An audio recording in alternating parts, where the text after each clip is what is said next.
Chapter 622, The Demoness, You Can Cook? In the courtyard, Jianghu sat in front of the firewood. He looked calm.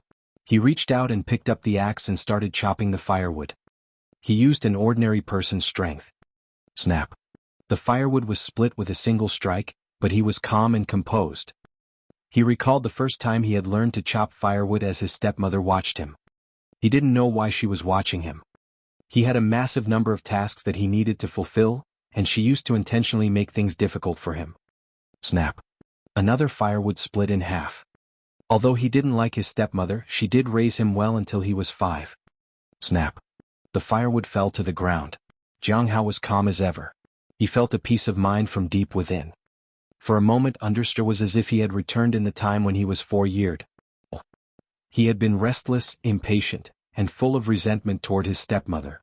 He had felt contempt toward his father for his negligence. He also remembered the bowl of rice with meat and how he had loved meat at that time. Countless emotions intertwined, but his mind remained calm. He felt a sense of acceptance with a bit of nostalgia. The mountain sea seal appeared in his hand as if it had become vast due to its owner's state of mind. A sense of peace extended in the surroundings. The firewood fell. Jing Fengyun suddenly froze. He felt that the surroundings had become too quiet. He even felt a sense of peace. Then he recalled the past. For some reason this time he viewed it without prejudice and without anger. It was as if he was calmly observing from the perspective of a bystander. He watched himself being mistreated and bullied. The resentment he had held before slowly resurfaced, but this time, it seemed like he understood more. A profound change occurred deep within his heart. Wind and Cloud 9 transformations activated instinctively. The obstructing aura was crushed into fragments. He broke through the restraints and advanced to a new cultivation realm. When he came back to his senses he was in disbelief. At that moment, there was nothing he could hear except the sound of firewood being chopped. What's going on? A storm surged in his heart. Hong Yuya was looking at Jianghu. No one knew what she was thinking. When he finished chopping the firewood, Jianghu let out a sigh. He looked at the mountain sea seal that had condensed in his hand and felt that it had some power. He could naturally feel the change that had just occurred. He just hadn't expected that recalling the past would bring up so many emotions within him. Perhaps it was because he could never go back to how he was. Now he was 33. He was no longer young. For an ordinary person, just a few decades would pass quickly enough. Going back would take him 10 years. 10 years? How many decades does an ordinary person have? Jianghu put away the mountain sea seal, got up and prepared to light a fire. He wanted to cook. Since the firewood was chopped, the next step was to make some food. Young friend, come help me light the fire, Jianghu said calmly. Huh. Jing Fengyun woke up from a daze and nodded. He found that his problems had been solved unknowingly. At that moment he not only felt grateful to Jianghu but also deeply in awe of him. This senior was mysterious and unfathomable. Soon, the aroma of the meal began to waft about the surroundings. Hong Yuya walked over to him. You can cook. Did you cook before? Hong Yuya looked at the green vegetables on the plate. I've only made simple meals, Jianghu said. And how does it taste? Hong Yuya asked. Senior, you can try it. Jianghu pushed the dish over to her. However, Hong Yuya did not move. She looked at the plate of green vegetables with disdain. Jianghu felt puzzled. Did she dislike it even before tasting it? He shook his head. He wanted to know what she thought about his culinary skills. As soon as he picked up the chopsticks, Hong Yuya stared at him. In the end, he could only put down the chopsticks in his hand. It seemed that he couldn't eat it either. Give this to the little kid, Jianghu said to Jing Fengyun. I won't eat it. It's useless, the kid shouted from inside. If you don't eat, you'll starve before the 7th day arrives, Jianghu said. I don't care, said the kid but a little less sternly. Jianghu didn't insist. He simply made tea in the courtyard and read a book. The tea was for Hong Yuya. The next day Jianghu prepared food for the child as usual. Most of it remained untouched, but a few pieces of meat were missing. Are you trying to catch me to threaten my dad? You can dream on, the kid said defiantly from inside the house. In that case you better hide. If you come out I'll catch you, Jianghu said with a smile. He didn't argue with the child. If he talked with them that was okay. If not, they could just continue to wait here. They would wait for Tianqin here. If Tianqin saw them here he would be much more willing to talk with them. Jianghu didn't expect it to be easy, but he had to try. This is the 4th day. Is your father coming back soon? Jing Fengyan asked. Of course. When my father arrives, you bad guys are done for, the kid said proudly. The 4th day. The old woman frowned as she looked at the woman in the courtyard. How could it be the 4th day so soon? It is indeed the 4th day. Many villagers have said the same, the young woman said. It seems that Madame Gong really wants to see someone, the old woman said as she knocked on the door. Nothing had worked. They had to take another approach if they wanted to succeed. Senior, who do you want to see? Perhaps we can help you find them, the old woman said softly. Creak. The courtyard gate opened. Mi Lingyue was surprised. Previously, no matter how they tried, it never worked. Now, with just a mention of someone, the gate opened. She immediately stepped inside. Madame Gong didn't appear as stunning as she was rumored to be. She looked just like an ordinary woman. However, she didn't seem to be in a good state. There was no sparkle in her eyes. She seemed lifeless. Senior, may I ask whom you wish to see? The old woman asked. At that moment, she expanded her mental power to try to pry. I can sense its fear. A person with great luck has appeared nearby. I want to see him. Madame Gong looked vacantly at the old woman and the others. A person with great luck? Mi Lingyue asked. She understood what Madame Gong meant, but there was no one with great luck in the whole world at present. Why did Madame Gong feel that there was such a person here? Senior, there has been no one with great luck in the whole world, said the old woman. As a person from the heavenly tower, she had a wealth of knowledge. Furthermore, such a person would cause quite a commotion. Their identity couldn't stay hidden for long. Currently, there were signs that a disciple of the Bright Moon sect might become a person of great luck, but she wouldn't come here. He is nearby. The fear is real. He wants to escape urgently from here. I want to see him, said Madame Gong as she looked at Mi Lingyue and the others. Her vacant gaze sent a shiver down their spine. They had no idea who or what she was talking about. Who was afraid? Who was this person of great luck? Chapter 623. Let me give you a word of advice, don't provoke him. In the land surrounded by the sun, moon, and stars, Su Bai stood in front of the burning immortal formation. He didn't leave the place and didn't allow anyone to enter. Some disciples found it strange.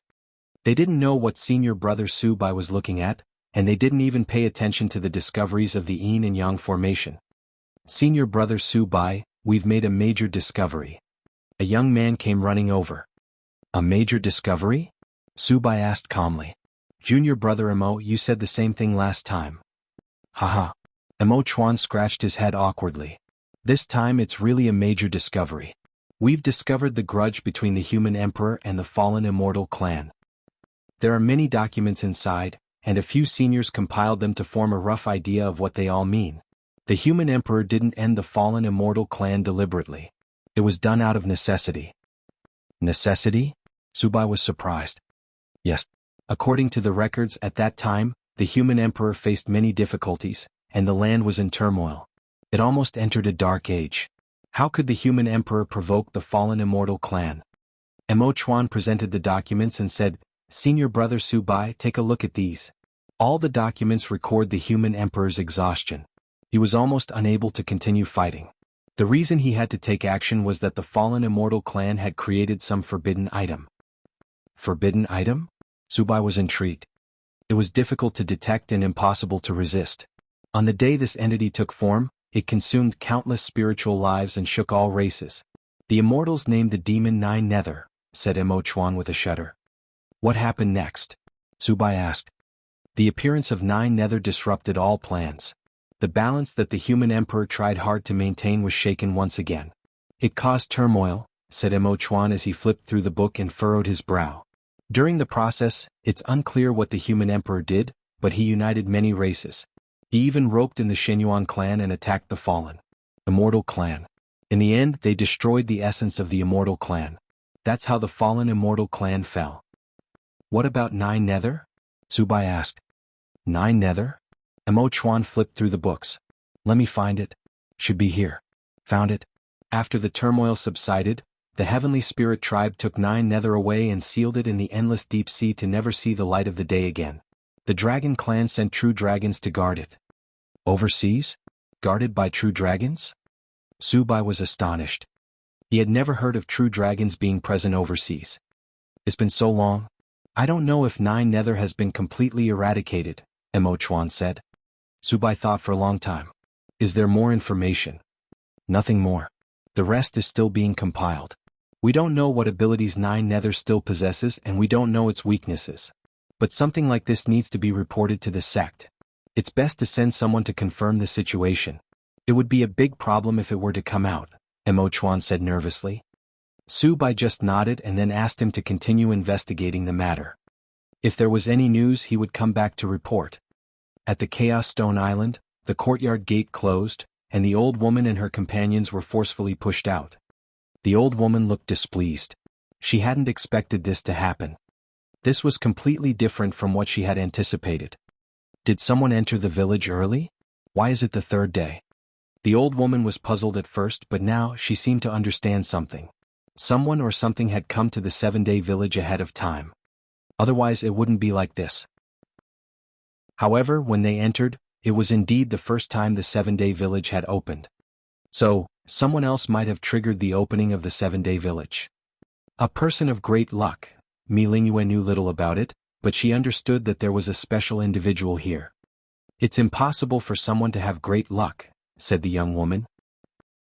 Regardless of whether there's someone like that or not, Madame Gong believes it.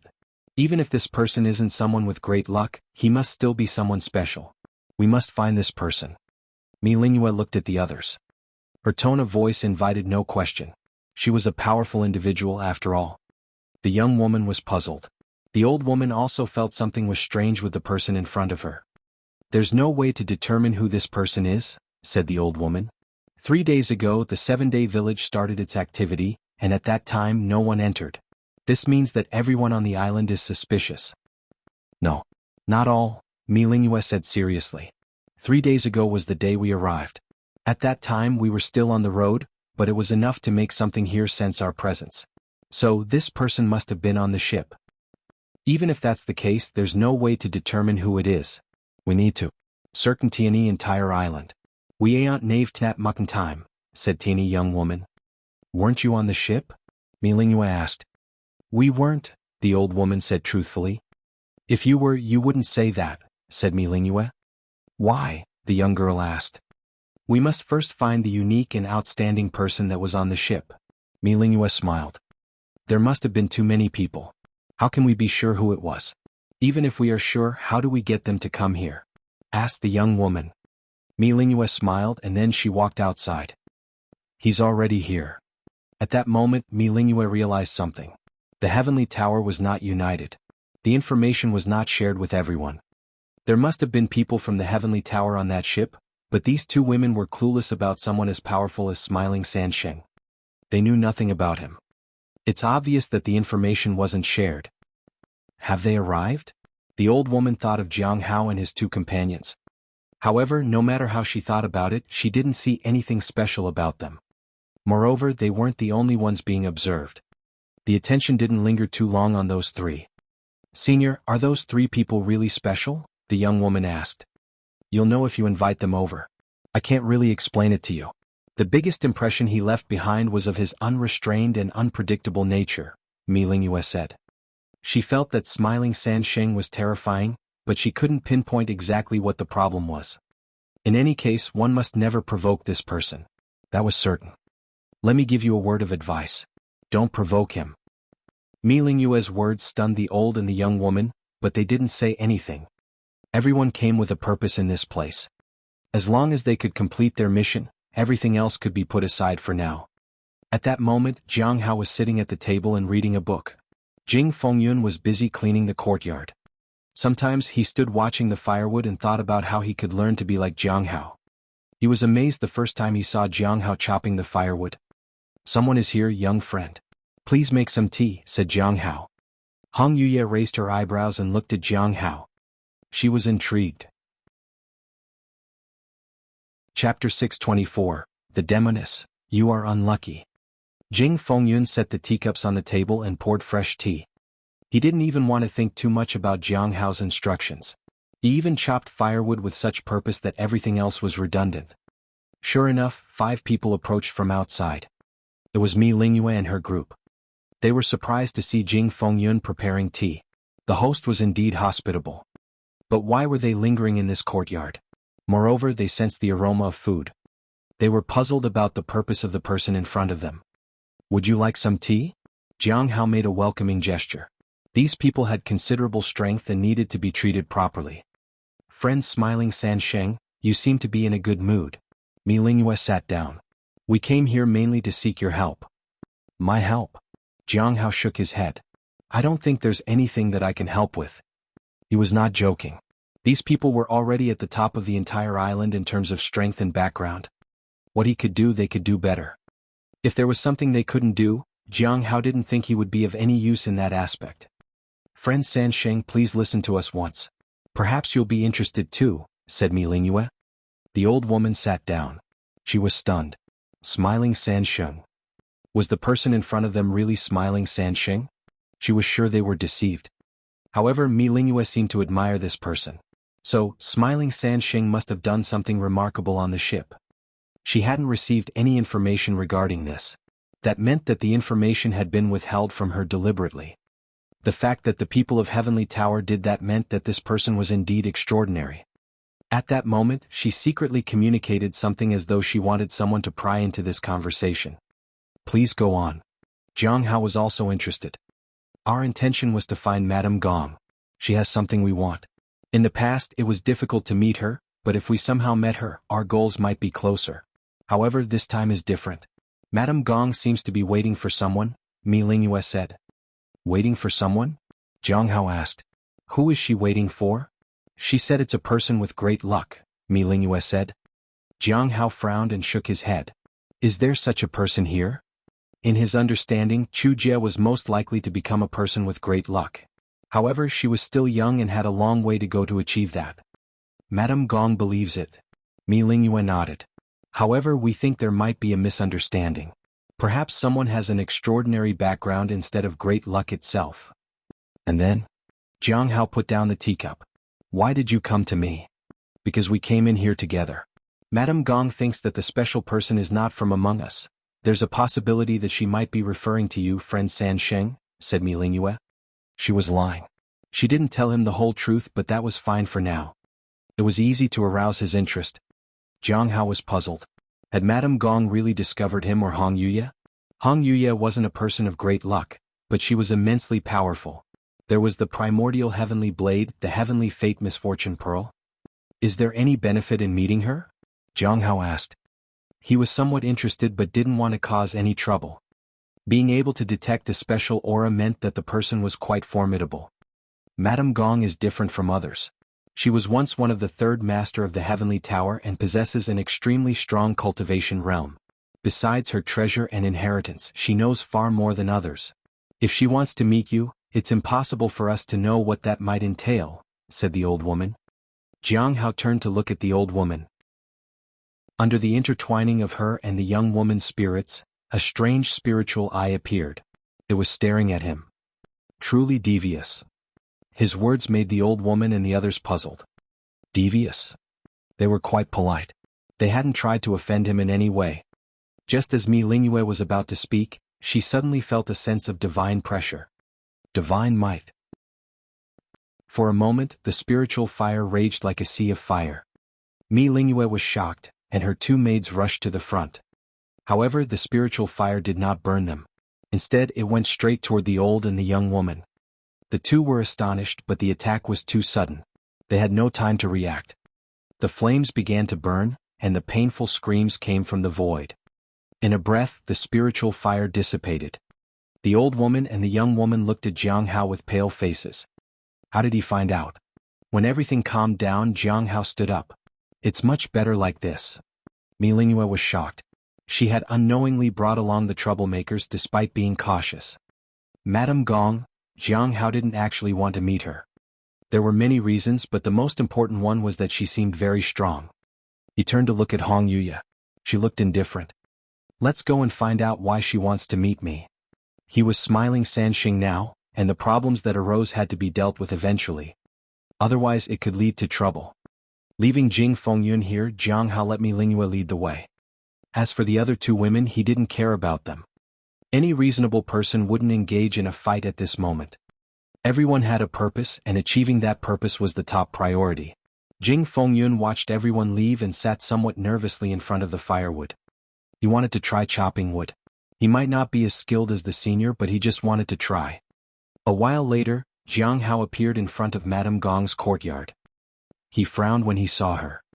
Madame Gong seemed somewhat ordinary but also a bit strange.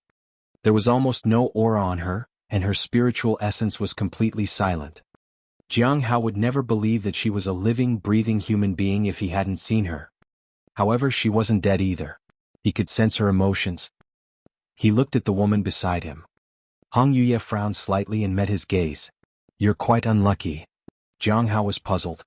Thump, thump. Mi Lingyue knocked. "Senior?" She had intended to say that they brought the person she wanted. However, even before she could utter a word, the door opened by itself. Creak. "Please come in." The sudden change surprised the old woman, Mi Lingyue, and the others. The door opened on its own, and the voice was respectful. They looked at smiling San Sheng in disbelief. "Don't look at me. It's the person next to me you should be looking at." Jianghu knew that this was all because of her. The presence of Hong Yuye was definitely extraordinary. Something strange happened, it was probably related to her. Outside the Chaos Stone Island, a middle-aged man with a scar on his face stood at the entrance of the valley. His face darkened. The island master was also beside him.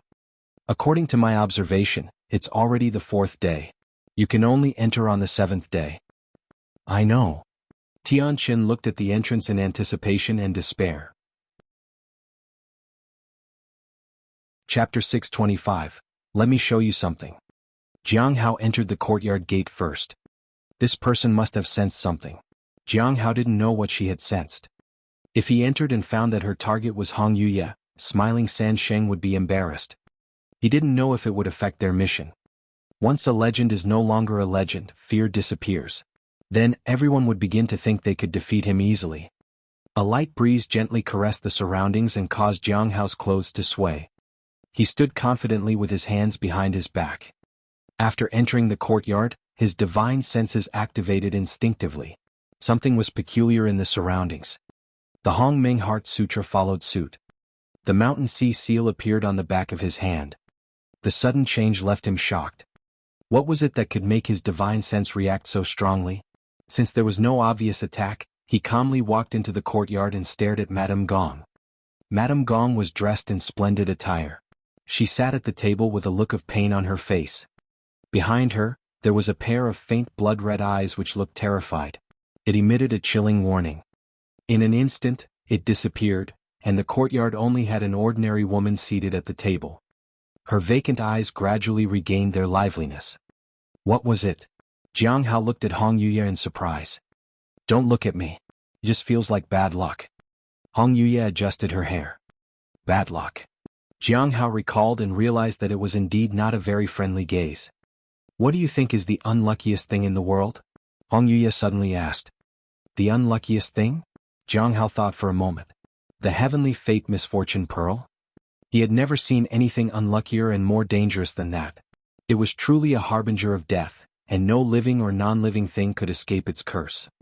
"So, you can take it out and show it to them," Hong Yuye said. Jianghu was surprised. What if this person shattered the seal? Wouldn't they both die together? But he was sure that this person was likely to fear the heavenly fate misfortune pearl. Even dangerous and unluckiest things were afraid of the misfortune pearl.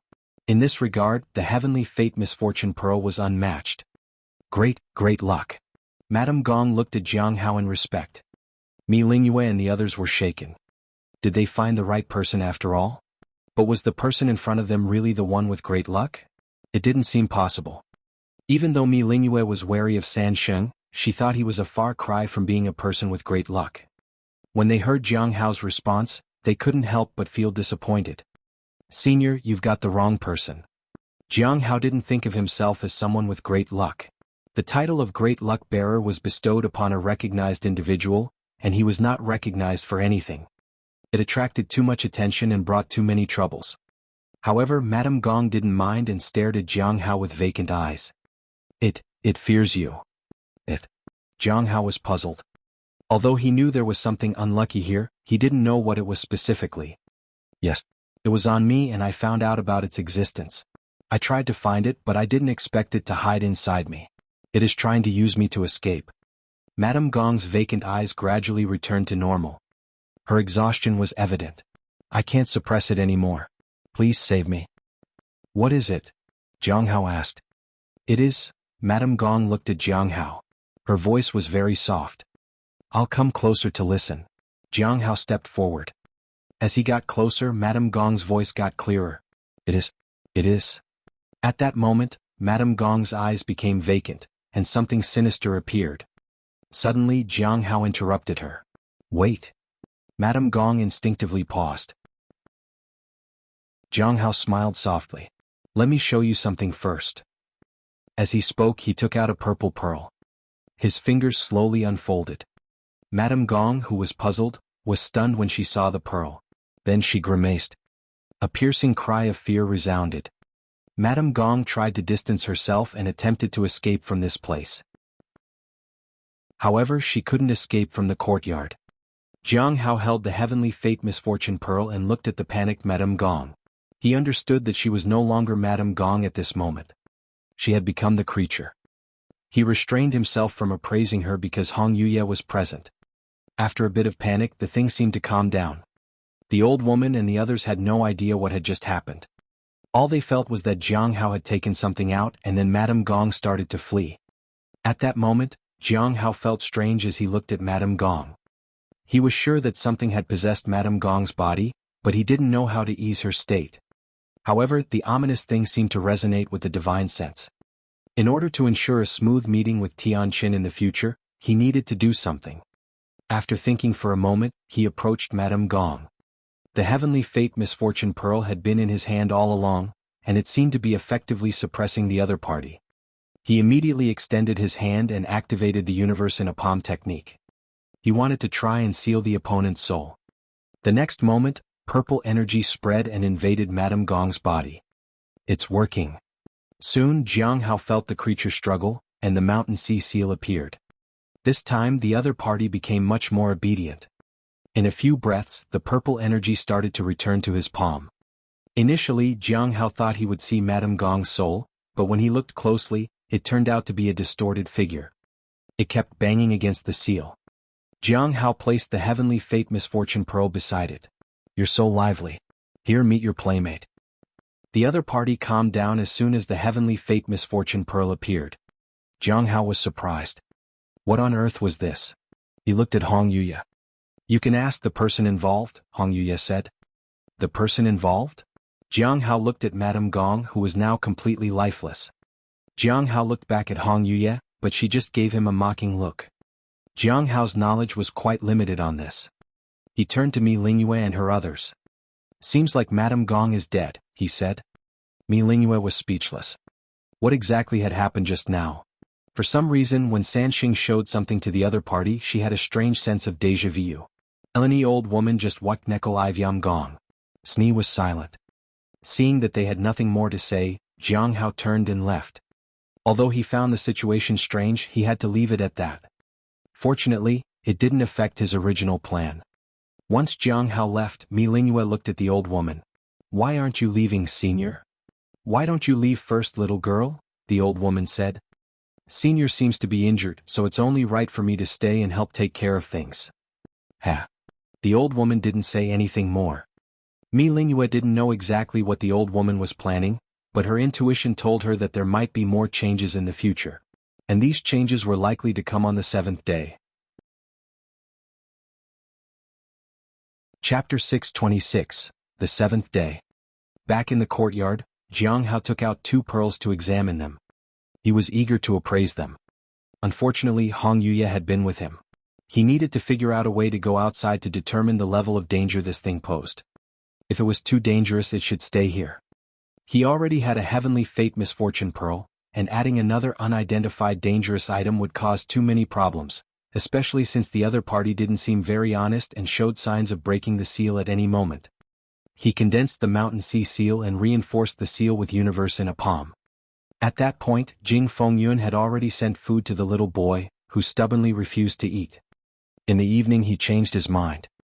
Just because I eat your food, Don't assume I'll open this door for you or let you threaten my father. Remember not to sleep too soundly tonight, Jianghu said.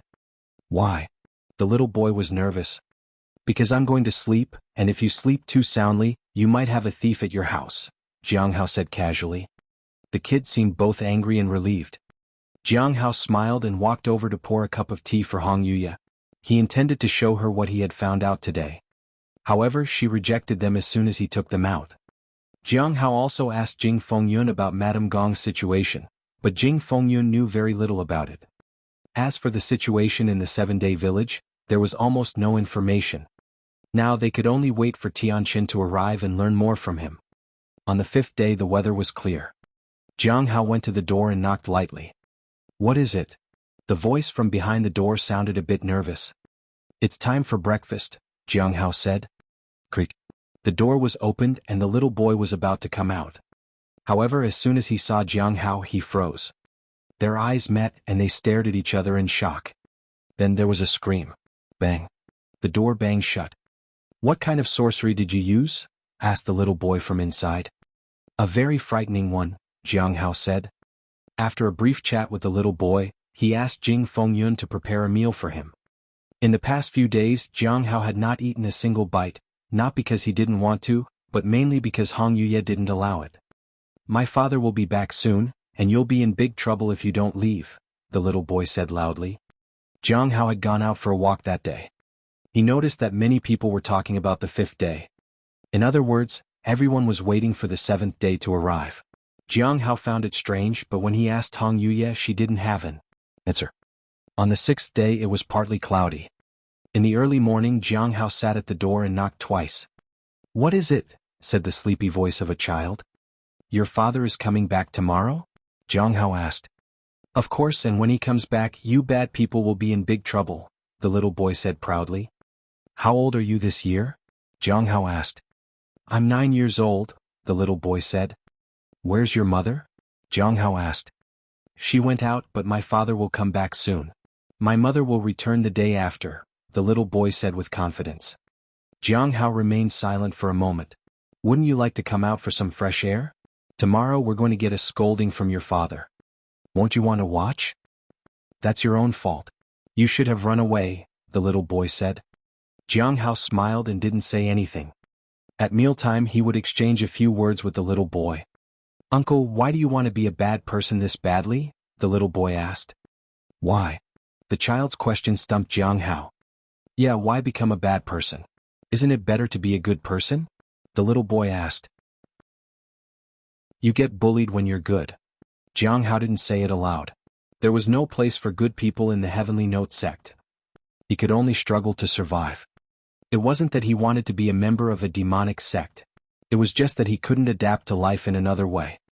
I want to be a good person too, Jianghu said with a smile. Why don't you become one then? Why do you have to do bad things? The little boy asked. Jianghu's eyes flickered and he smiled. What about you? Do you want to be a good person? I don't want to, said the little boy. I want to become a benevolent person. A benevolent person? Jianghu was surprised. Yes. When I grow up, I want to be a benevolent person who is celebrated by the world, the little boy said in excitement. Jianghu burst into laughter. Well then, benevolent person. It's time to rest. Your father will be here tomorrow. This time there was no sound from inside. Jianghu sat by the door and gazed at the night sky. The moon was exceptionally bright tonight, and its silvery light was scattered like white frost. The village was calm and peaceful with the sounds of insects in the fields. A gentle breeze accompanied the sounds of insects. Time passed slowly. Midnight marked the arrival of the 7th day. Suddenly the moonlight was obscured by dark clouds. The weather grew gloomy and rain seemed imminent. It seems it's going to rain on the 7th day, Jianghu said as he looked at the sky. Jing Fengyun felt that the weather was getting worse with each passing day. Hong Yuya sipped her tea and remained silent. In the morning rain began to fall. However, what surprised Jianghu was that the rain didn't seem to affect the villagers at all. They were already up and working in the fields. Smoke rose from the chimneys of their homes as they prepared breakfast. Others went to their fields to do their work. Although everything seemed the same as before, Jianghu sensed a change in the atmosphere. Out of curiosity, he knocked on the little boy's door. However, the boy seemed disinterested. At noon, heavy rain began to pour from the sky. Such rain was not suitable for farming, but no one in the village returned to their homes. "Senior, look over there." Jing Fengyun suddenly pointed to a distant mountain peak. Jianghu had noticed it. There was an aura gathering on that mountain. If he wasn't mistaken, it was the aura of a true dragon. Soon, the aura descended to the base of the mountain and turned into a group of bandits. They cheered and galloped in the rain. They brandished large knives and left a trail of desolation and devastation in their wake. Trees withered behind them and animals decayed. All life met an end. In just a short time they reached the fields. The villagers, however, stood calmly in the rain. They showed no signs of panic and didn't attempt to hide. This continued until the bandits reached the first villager. A large knife struck the villager and blood spurted out. Laughter and cheers rang out among the bandits. In the Chaos Stone Island, outside the valley, when the aura of the true dragon emerged, the island master turned to the scarred man beside him. "The time has come. You can enter now." Tianqin nodded. As he stepped forward, the island master said, "I advise you to come out before the end of the first day. Otherwise, you know the consequences." Tianqin lowered his head and nodded briskly. As he walked down the passage, he trembled. It seemed like he was about to witness the most painful experience of his life. Chapter 627. Leave my corpse intact. In the rain, Jianghu watched the oncoming thugs with a frown. They left a trail of death in their wake. They didn't just kill the villagers, but all life seemed to wither away. Flowers, plants, trees, birds, and animals. Everything died. Even the cured meat hanging in the courtyard decayed. The villagers met even more gruesome fates. They were either dismembered by horses or had their heads severed from their bodies. It wasn't that he didn't want to intervene, but he had tried to act discreetly from the beginning, and it had no effect. All his powers were ineffective against the thugs. The villagers were still killed regardless of someone blocking the blades. The bandits raising their knives were just a gesture. All life ended regardless. On the seventh day, the village was about to be destroyed. So, this is what it means when they say 7-day village. He now understood what the old woman from the heavenly tower meant when she said he couldn't use people here to threaten the members of the end of all things. Creak. The courtyard gate opened. The little boy walked out into the rain. He saw the thugs brutally slaying the villagers. As a 9-year-old child, he was scared. But it seemed like he knew what his fate would be. He didn't attempt to run away. Jianghu frowned. He could see that the little boy before him was trembling and deeply afraid. "It seems like something bad is happening on the 7th day, Jianghu said as he shielded the boy from the pouring rain. "Something good is happening today. My father will be coming back," the little boy said and trembled. "But I won't be able to see him." "Really? Do you miss him a lot?"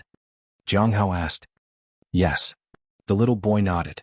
"I want to ask him if he's doing well and if I've caused him any trouble. I wanted to ask if he missed me." Jianghu fell silent for a moment. "I'll ask him for you." The little boy looked at Jianghu. "Uncle, can you do me a favor?" "Sure," Jianghu said without hesitation. He had understood the fate of the 7-day village. Although he didn't know why, the village's power was gradually erasing all life here. It wasn't just that. Even the meat they had cooked over the past few days was starting to decay. The boy asked, "Uncle, are you a bad person?" "Yes." Jianghu nodded. "Bad people kill others, right?" "It depends on what kind of bad person they are. But I have killed too." "In that case," the boy stared at Jianghu. "Uncle, can you kill me and leave my body intact? Otherwise, I'm afraid my father won't be able to find me." Jianghu was stunned. He was shaken by the boy's words. He fell silent. Just then, excited cheers came from a distance as many villagers were left dead and without complete corpses. Seeing this, the boy grew even more frightened. He looked at Jianghu pleadingly. "Uncle." Jianghu gazed at the 9-year-old boy before him. He found it hard to remain composed. He could never do something like that if it were only him, but he was smiling Sansheng here. He smiled kindly. "Sure." However, his voice lacked the calmness it usually showed. Hong Yuya looked at Jianghu. Before the boy could thank Jianghu, he suddenly looked behind the boy in surprise. "Your father is here." The little boy turned around instinctively. In that instant, a blade flashed. The strike had no intention to kill. Tianqin walked the narrow path. He was walking slowly in the beginning, but now he hastened his steps. His formidable cultivation aura burst forth as he rushed toward the village like a madman. If he was fast enough, he could avoid the tragedy. However, no matter how many times he tried, he couldn't do it. He grimaced. The speed at which he walked left others dumbfounded. "Wait for me. Wait for me." He went mad. Soon he arrived at his house. As soon as he arrived, he saw the blade flash over his son. The boy, who was just an ordinary person, lost his life under that strike.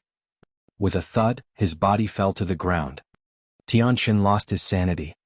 "I'm going to kill you. I'm going to kill you." Tianqin let out a howl and unleashed all his power. He wanted to end the person before him. Jianghu laughed. "You're so slow. I only struck him gently, but he died." Tianqin looked ferocious. His power began to burn. He was going to die with the person before him, but suddenly he felt a gaze on him. He looked down. It was his son's gaze. In an instant, his power vanished and he snapped back to reality. Finally, he walked to his son's side, knelt and wept. Jianghu watched but didn't say anything. He didn't know why he had said that to Tianqin. He hated himself for it. At that moment, the thugs on the horses passed them and collected the life energy of everything around them. As outsiders, they didn't pose any problems. Jing Fengyun was scared to death and thought he would have to face these mysterious thugs too. However, seeing that no one else was reacting and only he was getting nervous, he felt somewhat embarrassed. He lowered his head and dared not do anything. "He had a few questions for you," Jianghu said to the man before him. His voice was calm yet piercing. "He wanted to know if you were doing well and if he had ever caused you any trouble. He also wanted to ask you if you missed him." Tianqin held his child and wept. Jianghu lowered his head. He had heard Tianqin's story. Even when Tianqin was just an ordinary person, his family had experienced an undeserved tragedy. Now that Tianqin had achieved the peak of the return to Void Realm, at least 100 years had passed since then.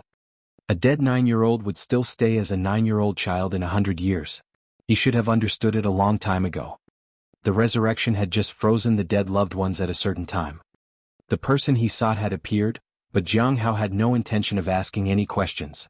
Instead, he watched the vanishing thugs and fell into deep thought. By this time, the village had already lost all its vitality. It was in ruins and was engulfed in silence, like a burial ground. "You should leave," said Tianqin after weeping for a long time. "The first day is about to arrive. Without special protection, if you stay here, your life force will be sucked away little by little. It will affect you." Jianghu looked at Hong Yuye, who looked as indifferent as ever. "Young friend Jing, please leave first." Hong Yuye could protect him, but there was no guarantee for Jing Fengyun. Jing Fengyun dared not linger and quickly left. Mi Lingyue and the others left with him. They exchanged glances and realized that Jing Fengyun was the weakest among them. However, they didn't dare to provoke him as they had seen Jianghu's extraordinary abilities. He had single-handedly killed Madame Gong. As time passed, moonlight appeared once again. At midnight, Jianghu looked up and faintly saw the shadow of a dragon. Following that, a surge of life force began descending. The grass, trees, and the land itself regained its vitality, and all living things were reborn. Death and life alternated like a continuous cycle. With each breath, it repeated itself. The first day was about to begin.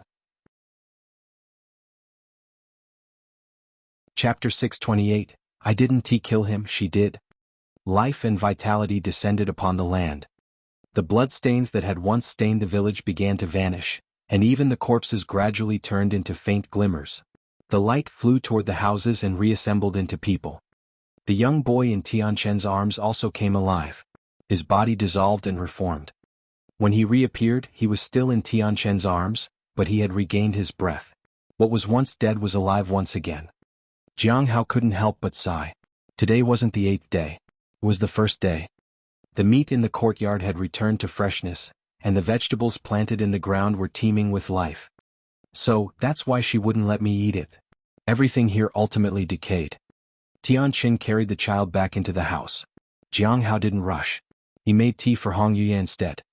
During this time, he checked the seal and found that the distorted figure had not disappeared. It seemed to have separated into something else. He wasn't sure if this was good or bad.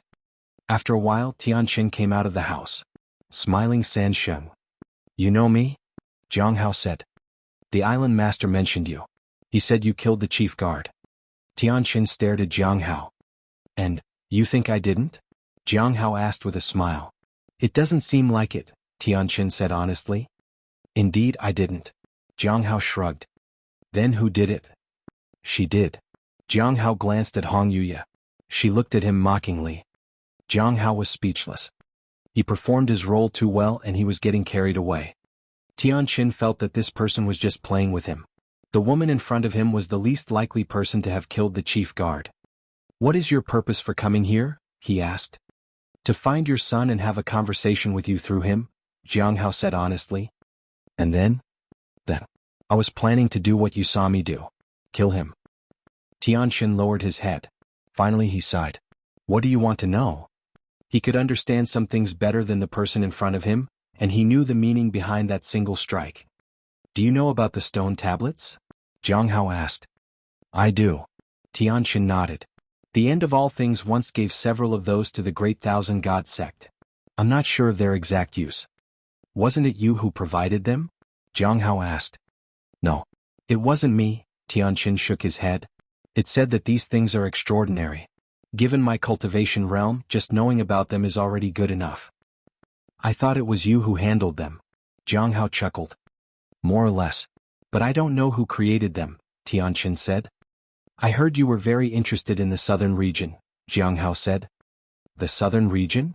Tianqin shook his head. I'm only interested in certain individuals in the southern region. Certain individuals? Jianghu was puzzled. Yes, some scums who call themselves the immortal sects, Tianqin said bitterly. The ones who killed your family? Yes. Are you interested in the Heavenly Note sect? The Heavenly Note sect. Tianqin looked puzzled. Jianghu furrowed his brows. After all, Feng Hua had said that Tianqin was particularly interested in the Heavenly Note sect. Moreover, many of their tasks were related to the Heavenly Note sect. Yes. It's a remote sect in the southern region. Jianghu nodded. Indeed, the End of All Things did have some interest in this sect. However, it's not really us, the End of All Things, who are particularly interested in that sect. It's the Great Thousand God sect, said Tianqin. The person who brought me into the End of All Things mentioned that the Great Thousand God sect is not as simple as it appears to be. They must be planning something big. The Great Thousand God sect is interested in the Heavenly Note sect? Jianghu felt like he was being played. He had gone from the Great Thousand God sect to the End of All Things, and now he was circling back to the Great Thousand God sect once again. Yes. There's someone who's particularly interested in that sect. Who? The Great Thousand God sect's Feng Hua. Jianghu was at a loss. If I'm not mistaken, the task of taking up the stone tablets by the End of All Things was assigned by Feng Hua. Jianghu remained silent for a long time.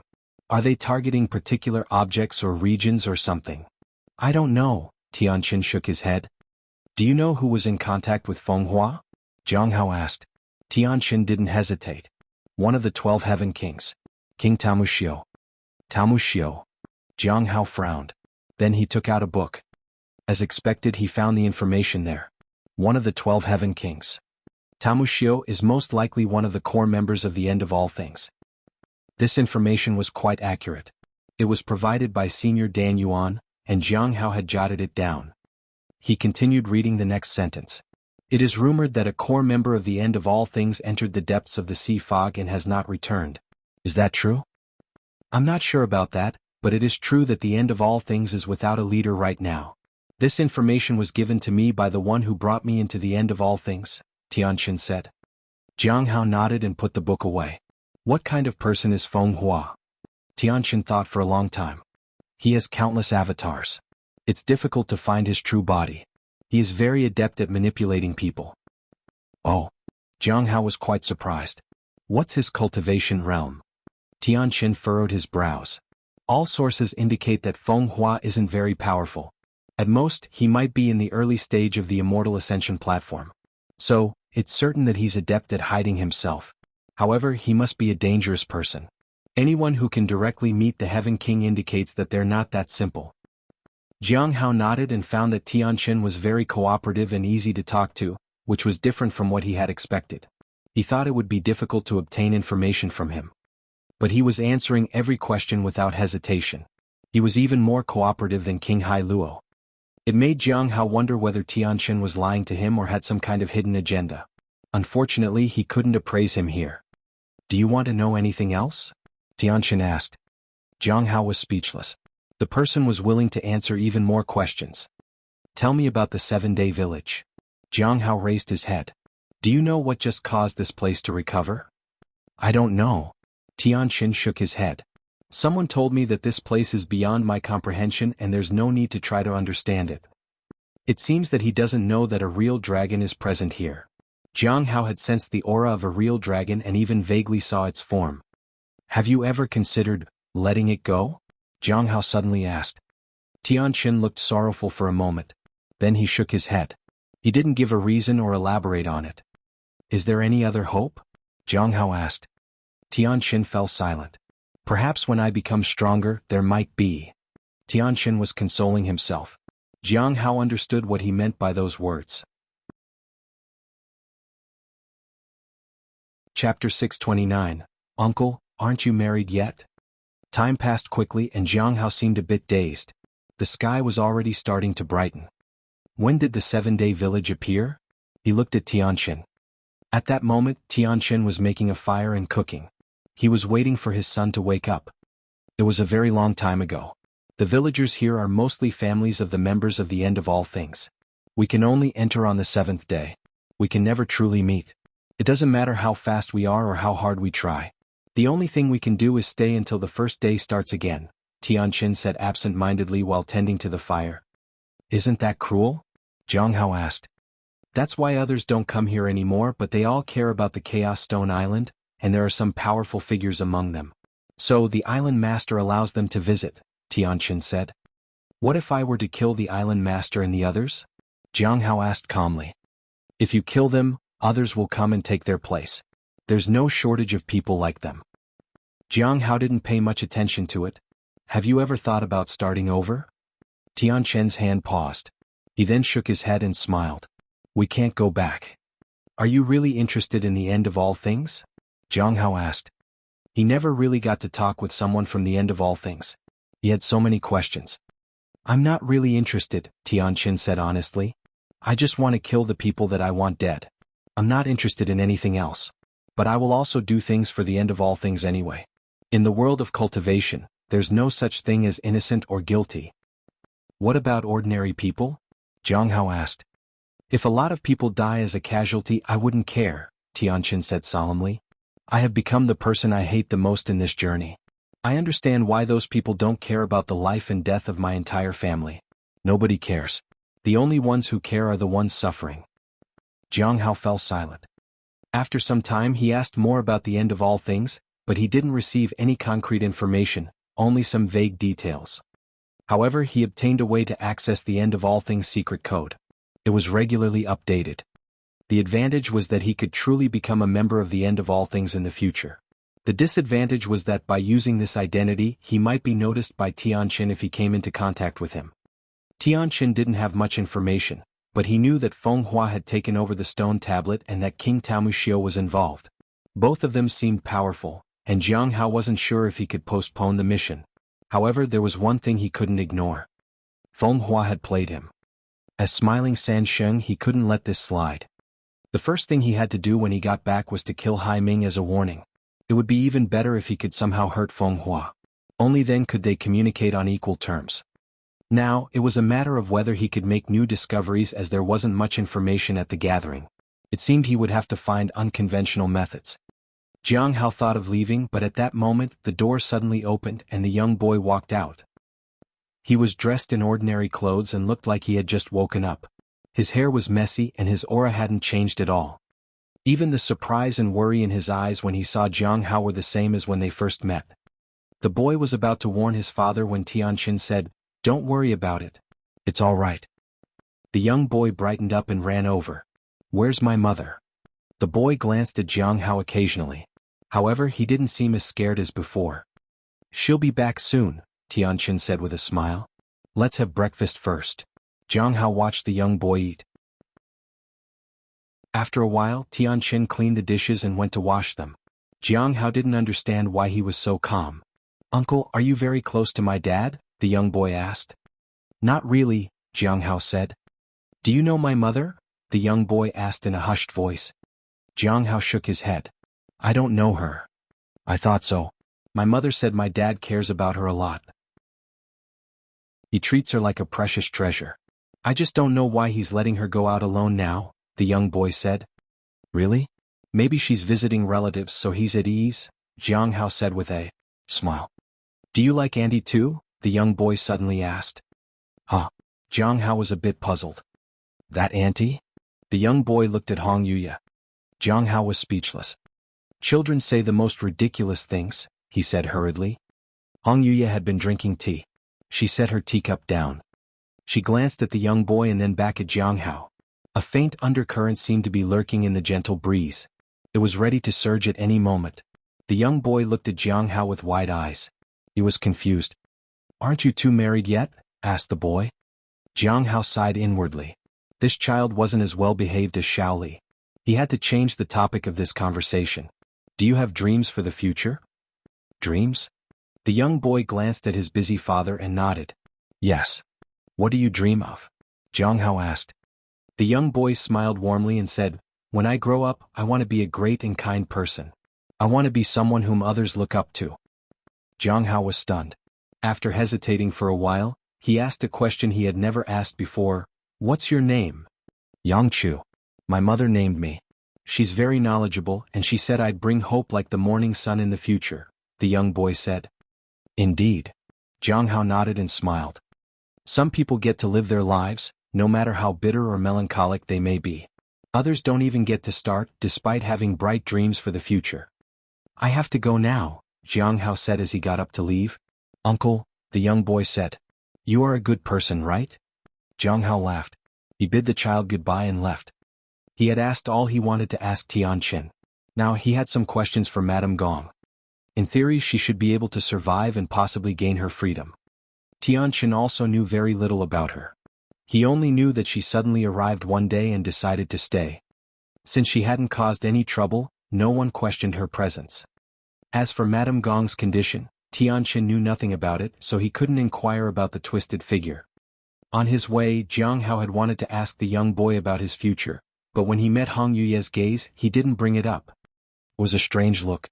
It was like a warning that advised him to not ask something like that. Chapter 630, Requesting the Demoness to Take Action. In Madame Gong's courtyard, Jianghu didn't see Mi Lingyue and the old woman. They might have left already. The woman had changed. She was elegantly dressed and looked very beautiful. When she saw him approaching, her demeanor was different from before. She didn't show the same respect. She looked confused. "It seems like you don't recognize me anymore." Jianghu pushed the door open and smiled. In reality, her strength far exceeded his, and he should not be so disrespectful. However, the events from earlier had taught him not to appear weak, as it might affect their conversation. Madame Gong sat in a chair. Her brows were furrowed. She genuinely couldn't recognize the person in front of her. "May I ask who you are?" she asked softly. Jianghu sighed. "I'll show you something. Perhaps it will help you remember." With that, he tossed a purple bead to her. "I'm returning this to its rightful owner." Madame Gong instinctively caught the object. Upon closer inspection, she saw the twisted figure within. In that instant, she recalled the fear that had dominated her for centuries. Her hands instinctively recoiled from the object and she instinctively stepped back. The dignified and elegant Madame Gong appeared disoriented. "Oh, don't you want it back?" Jianghu smirked. At that moment, Madame Gong finally realized who the person before her was. She stood up. "Senior, I have not given you a proper welcome. Please forgive me." "Please don't address me as a senior. I'm not that high in my cultivation realm," Jianghu said. He caught the pearl and asked, "If I were to unseal it, would the thing return to your body?" Madame Gong's face turned pale and she trembled in fear. "Please forgive me, senior." Jianghu decided to leave it at that as the figure within the pearl started to struggle. It seemed to be yearning for its companion. He put away the pearl and sat down with Hong Yuya. As for Madame Gong, he left her standing. "I have a few questions to ask you," Jianghu said. "Please, senior, go ahead," Madame Gong said politely. She felt somewhat bitter. At this point, because almost everyone who came to see her had questions. It always depended on her mood to answer them. But today she was the one standing and urging the other person to ask away. The person appeared to be in return to Void Realm. The thought of whether she could kill them crossed her mind. Maybe it didn't take a strong person to seal the thing that was inside her. Or, the person might be lying that he did it. Jianghu, though not a master of reading people's minds, understood the frustration that strong individuals felt when they were being questioned by someone weaker than them. This could impact their interaction. He turned to Hong Yuya. Before he could speak, she said, "September spring." "Of course," Jianghu said quickly. If she was willing to help him, everything would be much easier. He was clearly here to fulfill her mission, but it still seemed like he was asking for a favor. Strong individuals truly didn't follow logic. Madame Gong was thinking about what to do when the next question caught her off guard. "Madame Gong, have you ever considered how insignificant you are?" asked Jianghu calmly. Insignificant. The question was quite odd and she wasn't sure how to answer it. She had faced challenges along her path, and even in the most desperate situations she had always tried to save herself. She didn't really feel insignificant. "Look to the sky." A sudden voice resonated in her mind. Instinctively, she raised her head to look at the sky. At that moment, a tremendous presence gathered in the heavens. The sun and the moon trembled. The stars shattered. This vast and boundless aura brimmed with the power of destruction. It descended upon her. Fear consumed her as her own strength felt as insignificant as dust in the face of this overwhelming power. She heard a deafening roar. The entire 7-day village shook. Mi Lingyue and the old woman who had been about to leave, turned back instinctively. In the sky above the 7-day village, stars appeared, and all things converged as if the entire village was on the brink of destruction. Even though they didn't know why, the two dared not linger and hasten their steps. Outside, the island master waited in anticipation. He felt an unparalleled power enveloping the entire Chaos Stone Island.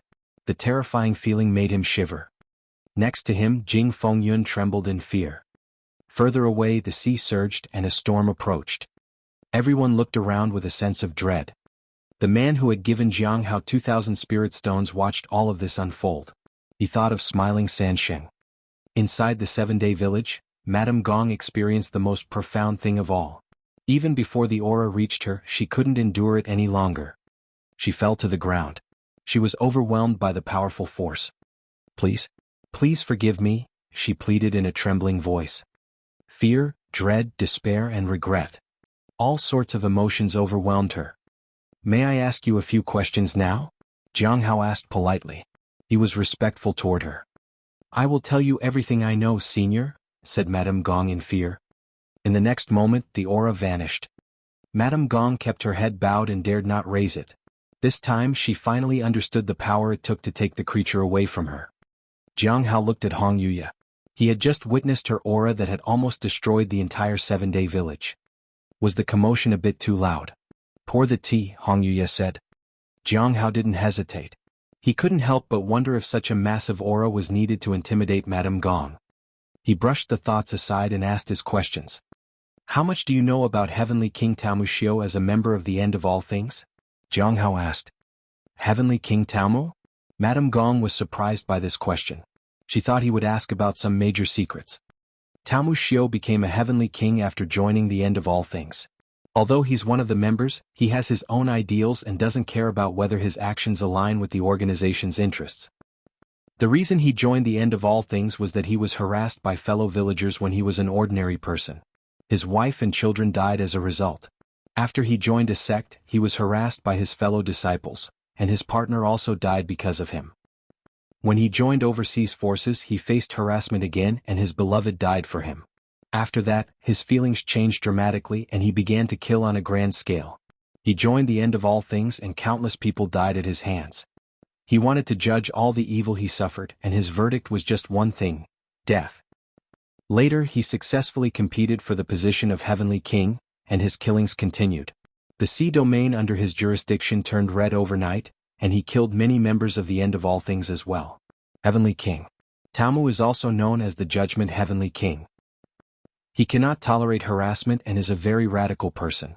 However, he holds a significant position within the end of all things and knows its secrets. Jianghu sighed. He didn't think he would have been able to withstand such tragedy either. Chapter 631, Making 9 Nether a Servant. Heavenly King Taomu's past was not without adversity.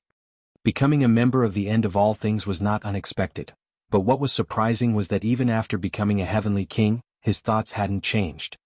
This was somewhat unusual because, at the heavenly king level, one usually focused more on profit. As long as the interests aligned, many things could be done. In theory, they would prefer the stability of the cultivation world, which would conflict with the end of all things goals. However, Heavenly King Taomu seemed different. It was unlikely that anyone could coerce him, given his formidable strength as a heavenly king. Even the entire Heavenly Note sect couldn't take him down. The Heavenly Note sect had managed to imprison someone at that level, King Hai Luo. Sometimes Jianghu felt sorry for Heavenly King Hai Luo. It was said that he had been brutally attacked when he was weak. Nowadays, any branch master could easily defeat him. Recently, Heavenly King Taomu took charge of matters related to the Heavenly Note sect. Do you know about this? Jianghu asked. Madame Gong shook her head. I've been here for nearly 100 years and my knowledge of recent events is limited. But the fact that Heavenly King Taomu has taken charge is no small matter. Perhaps he has prepared for it. I'm not sure if there's anything related to this. Maybe I can find out something. Stone tablet, said Jianghu calmly. Stone tablet. Madame Gong was perplexed. A mission in the south for that? Yes. Jianghu nodded. In that case, the one who took charge must be from the Great Thousand God sect, probably Feng Hua. He is highly attentive to matters in the south, Madame Gong said. Jianghu was surprised. Go on. The stone tablet is a mysterious artifact. While many people know about it, very few have actually seen one. No matter how much you look for it, you can't obtain one, Madame Gong said. Once the end of all things finds a special opportunity, they release the stone tablets. We don't know the specific reasons, but it can be confirmed that when the end of all things releases a stone tablet, it's usually because of a significant mission. This mission can strengthen them and bring them closer to their ultimate goal. Such missions usually involve collaboration with the Great Thousand God sect. Among the 3,000 members in the southern region, Feng Hua is the most outstanding one. It seems they have a special mission related to the stone tablets, and they will definitely fulfill that mission. Is the stone tablet from the end of all things? Jianghu asked. I'm not sure, but they do possess some of them, Madame Gong said. Jianghu sighed inwardly. It seemed that he would have to deal with the higher-ups of the end of all things. At present, Heavenly King Taomu was the most noticeable figure. He couldn't talk with them on equal footing. It would be very difficult to get information from them. It seemed he needed to plant a spy there. Fortunately, he could ask Qi Tian. How much do you know about Feng Hua? Jianghu asked. Meeting Heavenly King Taomu was impossible, but Feng Hua was still within reach. Right now, the plan was to provoke him and try to communicate as equally powerful individuals. Madame Gong, unlike Tianqin, had extensive knowledge of numerous people, including Feng Hua. Feng Hua. Their real name is Ming Tianshui. Their cultivation realm is unclear, and they have concealed their true strength deeply. They have never used her full power, so it's difficult to predict how strong they really are. Due to their high talent, they have mastered the Great Thousand spiritual technique. They have many avatars. Finding their main body is almost impossible, but you can try an ambush. An ambush? Jianghu was quite curious. Yes. Madame Gong nodded. When Feng Hua was young, they were cursed with a peculiar curse that takes away their beauty every 20 years. They need to consume a special fruit from a particular tree. Although there are substitutes, they are difficult to find. It consumes a lot of their time. Their beauty? Jianghu narrowed his eyes. Feng Hua is a woman? Feng Hua is most likely a woman, Madame Gong said. I'm about 80% sure of it. Jianghu didn't care about Feng Hua's gender. It didn't change anything. What about the tree? He was worried he couldn't find Feng Hua's weakness, but now he had stumbled upon it. Madame Gong was truly exceptional. She knew many things. This tree just so happens to be my property. If you want it, I'm willing to give it to you, Senior, Madame Gong said respectfully. Jianghu looked at her carefully. What do you want in exchange? She clearly wanted to make a deal. I want to be useful so that I can help you, Senior. Jianghu was speechless. Is she worried I'll make a move? She's too strong. He had no plans to engage further. Hong Yuya wouldn't always be around. There was no need to take risks. The more they interacted, the more problems would arise. Furthermore, he didn't intend to kill her. After all, he couldn't. He was thinking of planting a spy here. Madame Gong quickly said, 9 nether can be tamed. With your strength you can do it. It won't harm you in the least. 9 nether? Jianghu didn't know what she was talking about but quickly figured it out. He took out the sealed creature from his pocket. You mean this? Why yes, Madame Gong said. Tell me about its origin, Jianghu said. He had never heard of 9 nether before. At first he had no plans to take it with him, but now, it seemed that Madame Gong wanted to use it as a bargaining chip. To obtain Feng Hua's weakness, he had to take 9 nether with him. If 9 nether was left behind, Madame Gong would surely die. She might also not be willing to let him take away the object that was Feng Hua's weakness.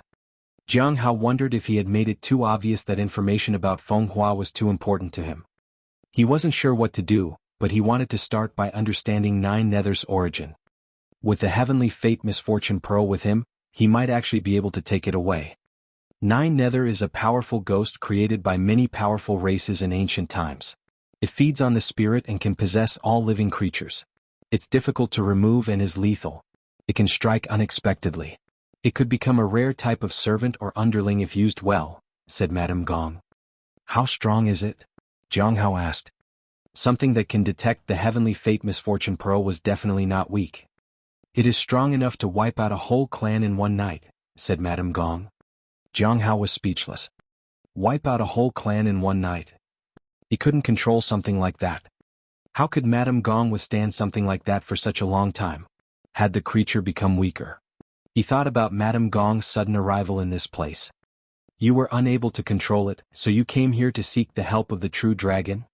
There was a true dragon here, and if the 7-day village had the power to suppress it, it must have been because of that dragon. Rumors had it that nothing was hidden from Madame Gong. She knew everything. So, knowing about the presence of a true dragon in Chaos Stone Island was not impossible for her. Chapter 632, Leaving Together with the Demoness. Madame Gong was surprised that Jianghu knew about the true dragon. But soon she understood. It was only natural for him to know about it. She recalled the immense aura from earlier. A display of such an aura was unnecessary to intimidate her. It was meant to intimidate the dragon. The entire 7-day village had trembled. It was to show the true dragon that these humans weren't someone simple. The more Madame Gong thought about it, the more careful she was not to offend the person before her. Yes, she said. It's possible that the true dragon is the guardian of the 9 nether realm. The closer I get, the more I can feel the suppression. The 9 nether seal is surprisingly close to this place. Even the 7-day village can suppress the 9 nether realm very effectively. I think that the 7-day village might be a special barrier drawn from the 9 nether seal, combined with the power of the true dragon. Where did you learn about the 9 nether? Jianghu asked. From a relic of the Heavenly Spirit tribe, Madame Gong quickly said. The 9 nether should be related to the Heavenly Spirit tribe. Jianghu sighed and thought that the Heavenly Spirit tribe had done many things. They had a significant influence on everything. He wondered if the 9 nether was their creation. Compared to the Heaven Lock technique, the 9 nether was somewhat lacking. The former had the power of creation, while the latter only had the power of destruction. It wasn't impossible for the Heavenly Spirit tribe that created Heaven Lock technique to also have created the 9 nether. This is undoubtedly a dangerous entity. Jianghu sighed as he looked at the 9 nether. Should he take it with him? He looked at Hong Yuya, but she completely ignored him. It seemed that he had to bear all these decisions on his own. Tell me more about Feng Hua, he said calmly. Madame Gong was delighted.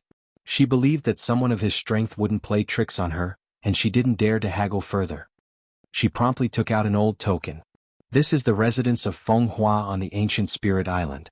The fruit tree they need is inside. Senior, if you take away the fruit tree, the sea area will no longer have this fruit. Jianghu received the token. It had the word Gong written on it. Ancient Spirit Island? Wasn't that the island where Chi Tian was located? This was simply perfect. Have you communicated with the true dragon? Jianghu asked. When I entered the 7-day village, it wasn't at its peak, and I couldn't accurately perceive the presence of the true dragon. I could only use the 9 nether to sense its presence. The fact that you arrived is also because of the 9 nether, Madame Gong said truthfully. Is there anything else you would like to tell us? Jianghu asked. He needed to investigate more about the 9 nether. He had only just received Feng Hua's weakness. He needed to find out more and plan. Heavenly Tower. Each master has a token, and it's extremely difficult to become a master without one. It seems that someone within the Heavenly Tower has an unstable position and wants to use my token to become a new master, Madame Gong said without hesitation. I agreed, so there should be some commotion in the Heavenly Tower soon. The other person might be an undercover agent from the Great Thousand God Sect. She seems to want to break free from the control of the Great Thousand God Sect. I provided her with a way, but it's too cruel, so she probably won't do it. Actually, it's almost impossible to break free from the control of the dive item of the Great Thousand God Sect. Even if she somehow achieves it, it will only be a short-term liberation. So, Mi Lingyue was under the control of a divine item from the Great Thousand God Sect, which explained why she couldn't betray them, even with the protection of a heavenly king. He didn't need this information, but it was always good to remember them. He could bring up the matter of the Heavenly Tower in the next gathering. It wouldn't hurt to speak up occasionally. He also needed to ask about the 9 nether. He knew the general situation of Feng Hua and Heavenly King Taomu. He hadn't expected to find out so much about Feng Hua. He had also gained some knowledge about the stone tablets. It was related to the higher-ups of the end of all things. Is there anything else? Jianghu asked once again. The question made Madame Gong feel stressed. She knew that what she had said so far wasn't enough to satisfy him. I will stay here for a while. If you have anything you want to know, you can ask me anytime. When I'm free from this predicament, I will definitely visit you to help with any troubles you may have, said Madame Gong. No need for that.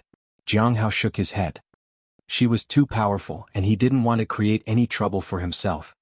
Madame Gong was nervous. Was he planning to kill her? In her moment of panic, Jianghu stood up. I'm leaving. Please accompany Yang Chu when you have time. He's a good kid. Yang Chu had no future, and Tianchen wouldn't be able to visit him all the time. If Madame Gong spent some time with him, that would be good. After all, she wouldn't pose a threat to him. Madame Gong was somewhat puzzled, but she was sure that Jianghu didn't plan to kill her. As for Yang Chu, she would ask about him later. May I ask for your name, senior? Madame Gong asked cautiously. Jianghu opened his folding fan. Smiling San Sheng. Jianghu turned and left. Madame Gong probably knew quite a bit about Smiling San Sheng, but it didn't matter. He had used the imposing aura of Hong Yuye, and even if Madame Gong learned more about him as Smiling San Sheng, she wouldn't dare to do much. Hong Yuye didn't even look at Madame Gong and followed Jianghu. As they walked out, Jianghu took out the 9 nether and asked, Senior, what is the 9 nether? The one in your hand, Hong Yuye said.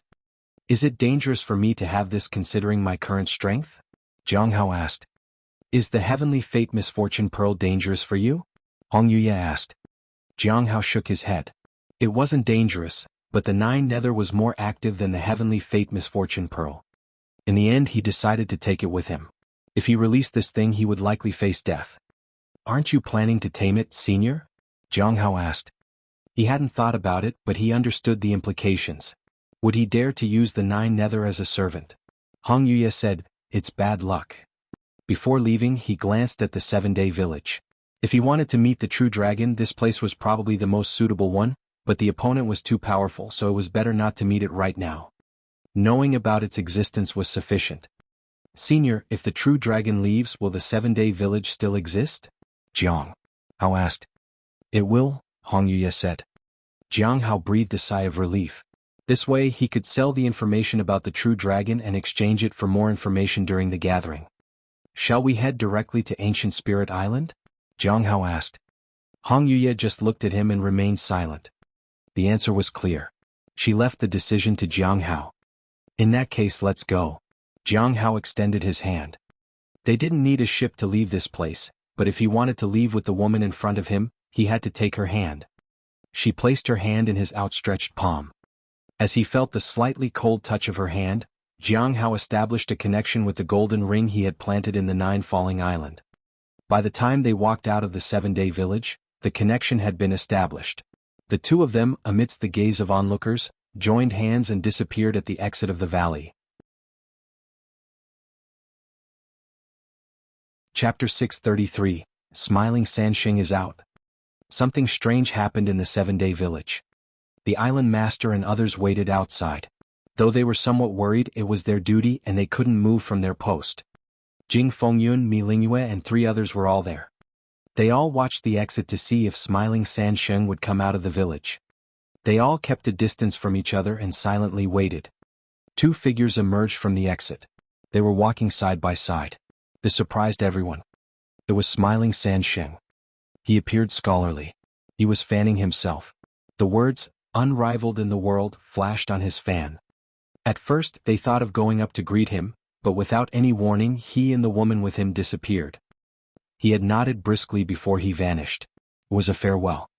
How did he disappear? The young woman asked. Everyone had the same question in their mind. It was at that moment that Li realized Smiling Sansheng was not someone he could afford to offend. At 9 Falling Island, 2 figures appeared among the mountains. One looked like a scholar, and the other was a woman in a red and white gown. As soon as they appeared, Jianghu let go of her hand. At that moment, the golden ring flew to his wrist.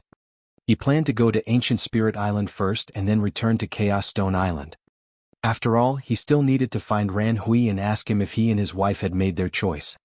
With a golden ring buried on the island, it would be convenient. He would retrieve it before returning. The ring was imbued with Hong Yuye's power, so he didn't have to worry about being discovered. There was no need to rush. However, he didn't know if Ran Hui could wait for him. Perhaps they would. The commotion on the ship was so great that no one would dare to harm them. Moreover, the person who had provided them with the ship tickets surely had made arrangements for them. They must have settled down somewhere on the island. At the harbor town, Jianghu found the person with the highest cultivation realm in charge. She was a woman with a divine cultivation realm. "Senior," said the woman politely. "Is Ancient Spirit Island far from here?" Jianghu asked. When he arrived, he paid attention to the 9 nether, and with the heavenly fate misfortune pearl, there hadn't been any trouble. As soon as he left the Chaos Stone Island, it became more active. It seemed that the seal needed to be made stronger. "It's some distance away," said the woman as she handed over a map. Jianghu wasn't a stingy person, so he let the woman name her price. She kindly offered it for 10 spirit stones. "Your price is quite fair, young friend," said Jianghu as he accepted it. However, he didn't take the man with him. He needed to check its contents. First, with his current wealth of 130,000 spirit stones, 10 more wouldn't hurt. "By the way, do you have September spring tea here?" Jianghu asked. The woman broke into a cold sweat. "I'm sorry to disappoint you, but we don't have such expensive tea here."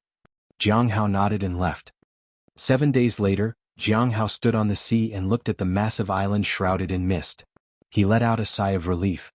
They had finally arrived. The journey had been quite troublesome. He had used the light and dust technique to the extreme. His figure could often be seen on the sea surface. The path shown on the map was considered safe.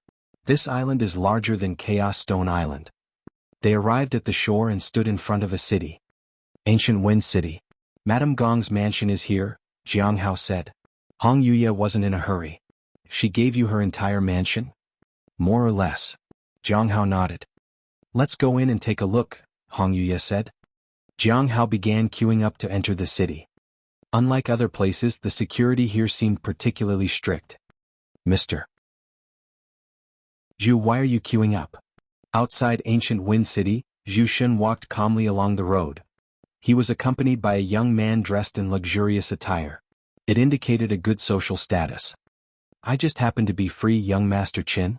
Zhu Shun smiled. "Haha, I've embarrassed myself. My father told me to learn from you," the young man said sincerely. Zhu Shun shook his head. "The son of the Blood Dragon sect master is of an unattainable status. I can't possibly teach him anything important." Qin Zhanji shook his head. "Mr. Zhu, you must be joking. Who here doesn't know that you are the favorite disciple of the 6th master and also in charge of the 6th hall? If such a person can't teach me, then who possibly can?" Zhu Shun walked to the back of the line and frowned slightly. He saw the back of the man in front of him. He seemed familiar. "Do you know him, Mr. Zhu?" Qin Zhanji was puzzled. "I advise you not to say or do anything offensive," Zhu Shun said. However, he felt that he might have been mistaken. He hesitated. "Has the ship from Chaos Stone Island arrived?" No, said Qinjianji confidently. It will take some time. Probably about half a month. Then I must be mistaken, Zhu Shen said softly. However, as he got closer, he felt more and more like it wasn't a mistake. After learning about Smiling Sanxing, he put in a lot of effort to investigate the person. He had already learned about the person's appearance. In terms of appearance and posture, the person in front was a perfect match. After hesitating a while longer, he took a step forward. Apologies for bothering you, fellow disciple. Jianghu was observing the figure in front of him. She looked elegant and classy. However, every time he thought about her, the image of her taking a bath would flash in his mind. He brushed the thoughts off. If he was discovered, it would be a disaster. Suddenly, he heard someone call him from behind. He turned around to see a young man behind him. He had a restrained aura and a brilliance in his eyes. He was very powerful. However, the cultivation realm he displayed was only at the early stage of the return to Void Realm. Did you call me, fellow disciple? Jianghu was calm. I am Zhu Shen. I thought I knew you from somewhere, so I came to introduce myself, said Zhu Shen politely. People call me Smiling Sanxing, Jianghu said calmly as he opened his fan.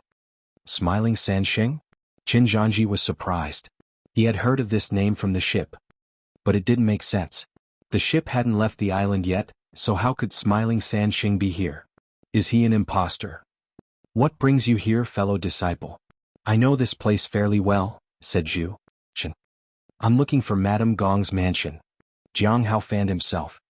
Madame Gong's mansion? Qinjianji was surprised. That place is not easy to enter. Even though Madame Gong is no longer the third master of the Heavenly Tower, she is still a very powerful person. Her mansion is rumored to hide many treasures. Even though no one guards it, no one has dared to enter it, he said. We're next, said a voice from the front. Jianghu nodded and asked Zhu Shen. Do you know where it is? Naturally, I do. Zhu Shen nodded with a smile. I will lead the way for you.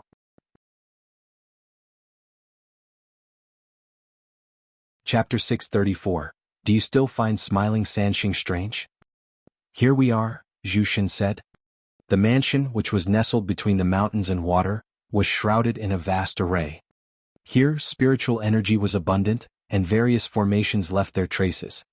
The mountains, rivers, and streams had all been meticulously imbued with immense power. This place was truly remarkable. Zhu Shen looked at Smiling Sanxing. What do you plan to do here, fellow disciple? What kind of person is Madame Gong? Jianghu suddenly asked. She is highly skilled, knowledgeable about many secrets, and well-versed in ancient and modern matters, Qinjianji said. Fellow disciple, I know you have quite the reputation, but when it comes to Madame Gong, be cautious, said Qinjianji as a warning. She has a way of finding people. Offending her is not in your best interest. Furthermore, many people in the Heavenly River Sea area seek her help, and the Heavenly Tower will always stand by her side. Picking a fight with her is akin to provoking half of the Heavenly River Sea region. Madame Gong indeed wields significant influence, Zhu Shen said. Jianghu smiled softly. You make it sound like I'm someone who loves causing trouble. Fellow disciple, you jest, Zhu Shen said calmly. Qinjianji wanted to say that if he was here to enter the mansion, he was trying to cause trouble. However, a glance from Zhu Shen stopped him from saying so. Are you busy, fellow disciples? Jianghu asked. Not particularly. Zhu Shen shook his head. Would you like to come inside with me then? Jianghu pointed to the mansion. Zhu Shen was surprised and Qinjianji couldn't believe it.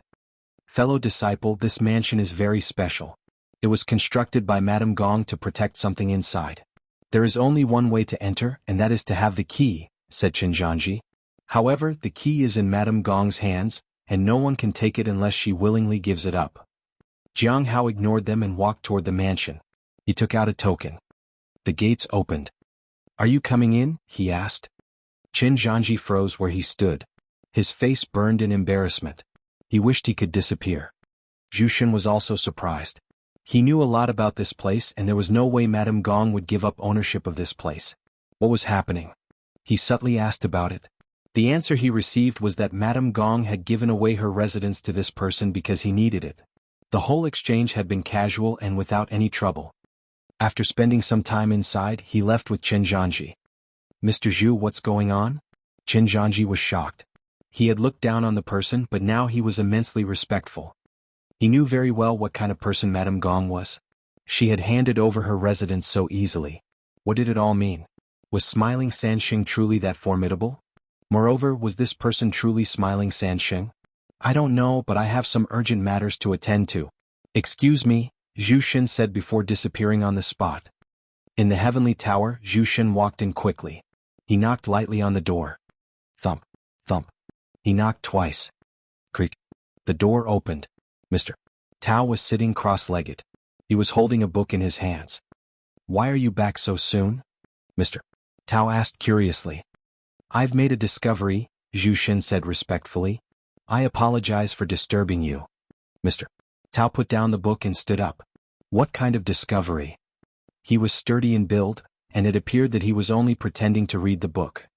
Smiling Sansheng has appeared, Zhu Shen said. Did the ship leave the island already? Mr. Tao asked. No. Zhu Shen shook his head. Mr. Tao smiled and sat down at a table. Take a seat and tell me slowly. Zhu Shen cautiously took a seat. Today, when I went to Ancient Spirit Island, I encountered someone who had the same appearance as Smiling Sansheng. Out of curiosity, I approached him and asked. He said he was Smiling Sansheng. He is at the early stage of the return to Void Realm. He has the Thousand Faces treasure fan. However, I wasn't sure until we reached Madame Gong's mansion. He displayed Madame Gong's token? Mr. Tao asked. Yes. Zhu Shen nodded. Not strange at all. Madame Gong is on Chaos Stone Island, and it's reasonable for Smiling Sansheng to come to Ancient Spirit Island using her token. Mr. Tao poured some tea. Not strange. Zhu Shen was surprised. Isn't it strange that she gave up her token so easily? Even if we put aside the reasons behind it, it's not easy to get off Chaos Stone Island. If it were that simple, why open the path only once a year? Why would others need to buy tickets? Mr.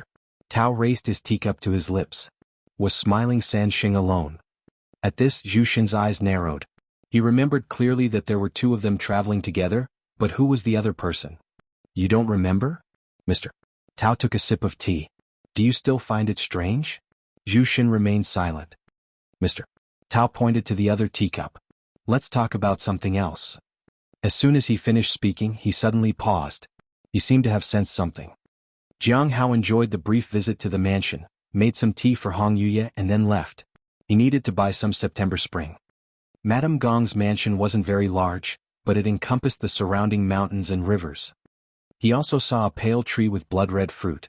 As he left the mansion, he felt the stone tablet vibrating. That meant that a gathering would be happening soon. So early? Jianghu was surprised.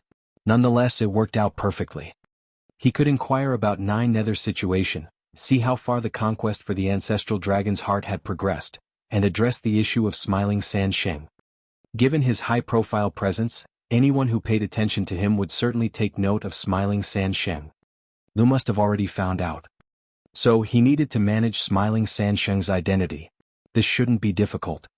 As long as Hong Yuye was with him, it wouldn't affect his image among the others. He could use it to his advantage. Once outside, Jianghu took out the Heavenly Fate Misfortune Pearl, Nine Nether and Madame Gong's token. He only had to assess the pearl, but he didn't know if the Nine Nether had some traps in place. At that moment, Nine Nether seemed more dangerous. He appraised it. Were people in ancient times so free to have done so much? Jianghu sighed. These people were either focused on the Heavenly Fate Misfortune Pearl or the Nine Nether. Couldn't they focus on something useful and less dangerous? There's no information about its power. It seems I'll have to investigate for myself. Back when he used the Heavenly Fate Misfortune Pearl, there was no information about its power either. At that time, he never expected that releasing the Heavenly Fate Misfortune Pearl would destroy the world. The entire southern region would just serve as an appetizer. Fortunately, Nine Nether didn't possess such destructive power. At least, it feared the Heavenly Fate Misfortune Pearl. Communicating with it can increase its intelligence and potentially an opportunity to tame it. This was worth trying as it would at least reduce the threat. But, which was more terrifying, a vicious creature with intelligence or without it?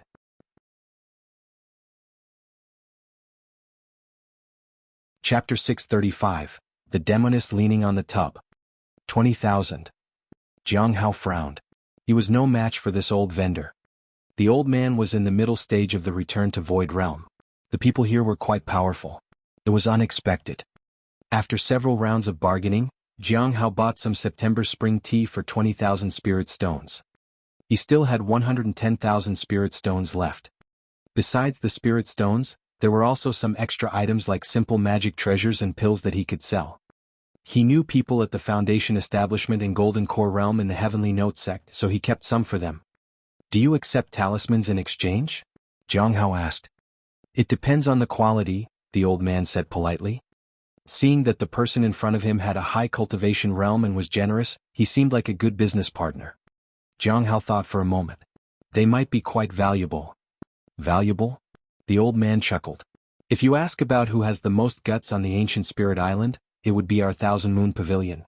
We accept things that others don't, and we can afford what others can't. Friend, you can rest assured.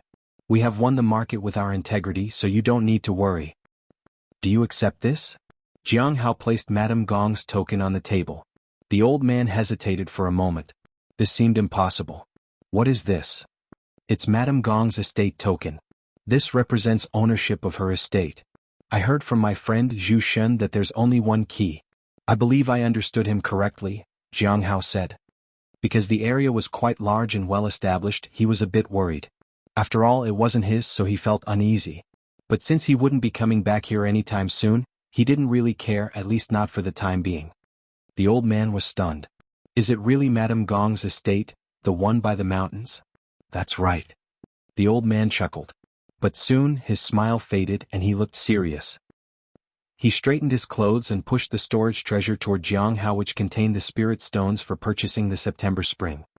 Then he stood up and bowed respectfully. I've made a mistake. I've been impolite to you. Just consider this September spring as an apology. Please forgive me. Let's not discuss buying Madame Gong's estate anymore. Our Thousand Moon Pavilion is small in scale, and we can't handle something like that. Jianghu was speechless. He had been serious about selling it. He was planning to stay here for a few days, but after leaving, this place would be of no use to him. If he could exchange it for some spirit stones, that would be best. It was a pity that it was more difficult than he had expected. Don't you want to consider it? The old man bowed even lower. Jianghu sighed and got up to leave. As for the spirit stones, he didn't take them with him. He didn't want to make things difficult for the old vendor. After that, he visited several other people and asked about Madame Gong's estate. Whenever he brought it up, people knelt and begged. It was clear that Madame Gong was a formidable person in this region. At Madame Gong's estate, Jianghu approached the tranquil fruit tree. He had decided to take this tree with him. The 7 fruits on it had already been unsealed, and he planned to eat them all in front of Feng Hua to tease them. Such an action would provoke a response, and Jianghu was prepared for the consequences. After ensuring that there were no issues, he used the universe in a palm technique to transform the fruit tree into a purple bead that fit into his hand. Since he had learned how to use the technique, he had sealed many things, including 9 nether, the corpse heart, a fragment of the earth extreme heart devouring pearl, and more. If one day these seals were broken, it would likely lead to his death. I wonder what cultivation realm is required to resist the dangers these things bring. He shook his head and went to find Hong Yuya. He told her about the gathering that night. She didn't seem to care. Instead, she asked him to prepare a bath for her. At night, with complete darkness outside, Jianghu sat behind the screen and reviewed recent events. He needed to think about everything that had happened and be prepared for the gathering tonight. This time he had more things to discuss and more questions to ask. He needed to be more cautious. Also, the most important thing was that he had to maintain the pretense of being smiling Sansheng, so he had to be careful not to talk too much. He heard splashes of water from behind and sighed. Not only did he prepare a bath, but he also brewed the September spring for Hong Yuya, who was now in the bath. He didn't drink any of it. If he drank more, his mountain sea seal would likely make further progress, but now wasn't a suitable time. He hoped that Hong Yuya would finish her bath soon. Unfortunately, she took a very long time. Occasionally she would even chat with him. It was quite torturous for Jianghu. Eventually he was glad he didn't need to endure this for long. He informed her that it was time for the gathering and entered the stone tablet. Behind the screen, Hong Yuya played with the flower petals on the water's surface. Her long hair hung in front of her chest and swayed in the water. She turned slightly and looked at the blurry figure on the other side of the screen. Her eyes were calm. She stared at him for a while, then turned and leaned on the edge of the bath. She slowly closed her eyes. She seemed a little tired. But as soon as she closed her eyes, she immediately opened them. Then, she shifted her gaze to the T-knot on the side, and her delicate finger pointed toward it. She stabilized the spiritual energy of the T. Then, she withdrew her hand and continued to lean over the tub. Her eyes closed again, but this time she didn't wake up. Instead, a force began to spread once she lowered her eyelids. This force repelled all breaths, and anyone who got close would be met with a storm. However, when the force spread to Jianghu, it accommodated him. "Is there any issue with your cultivation?" asked Dan Yuan in the common area.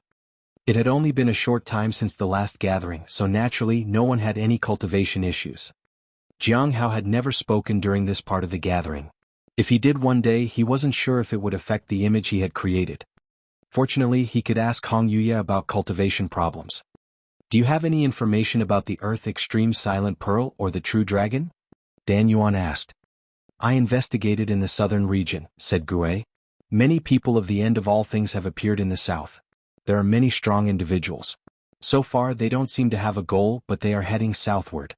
If the Earth Extreme Silent Pearl were to appear, what would happen?" Jianghu and the others were quite curious.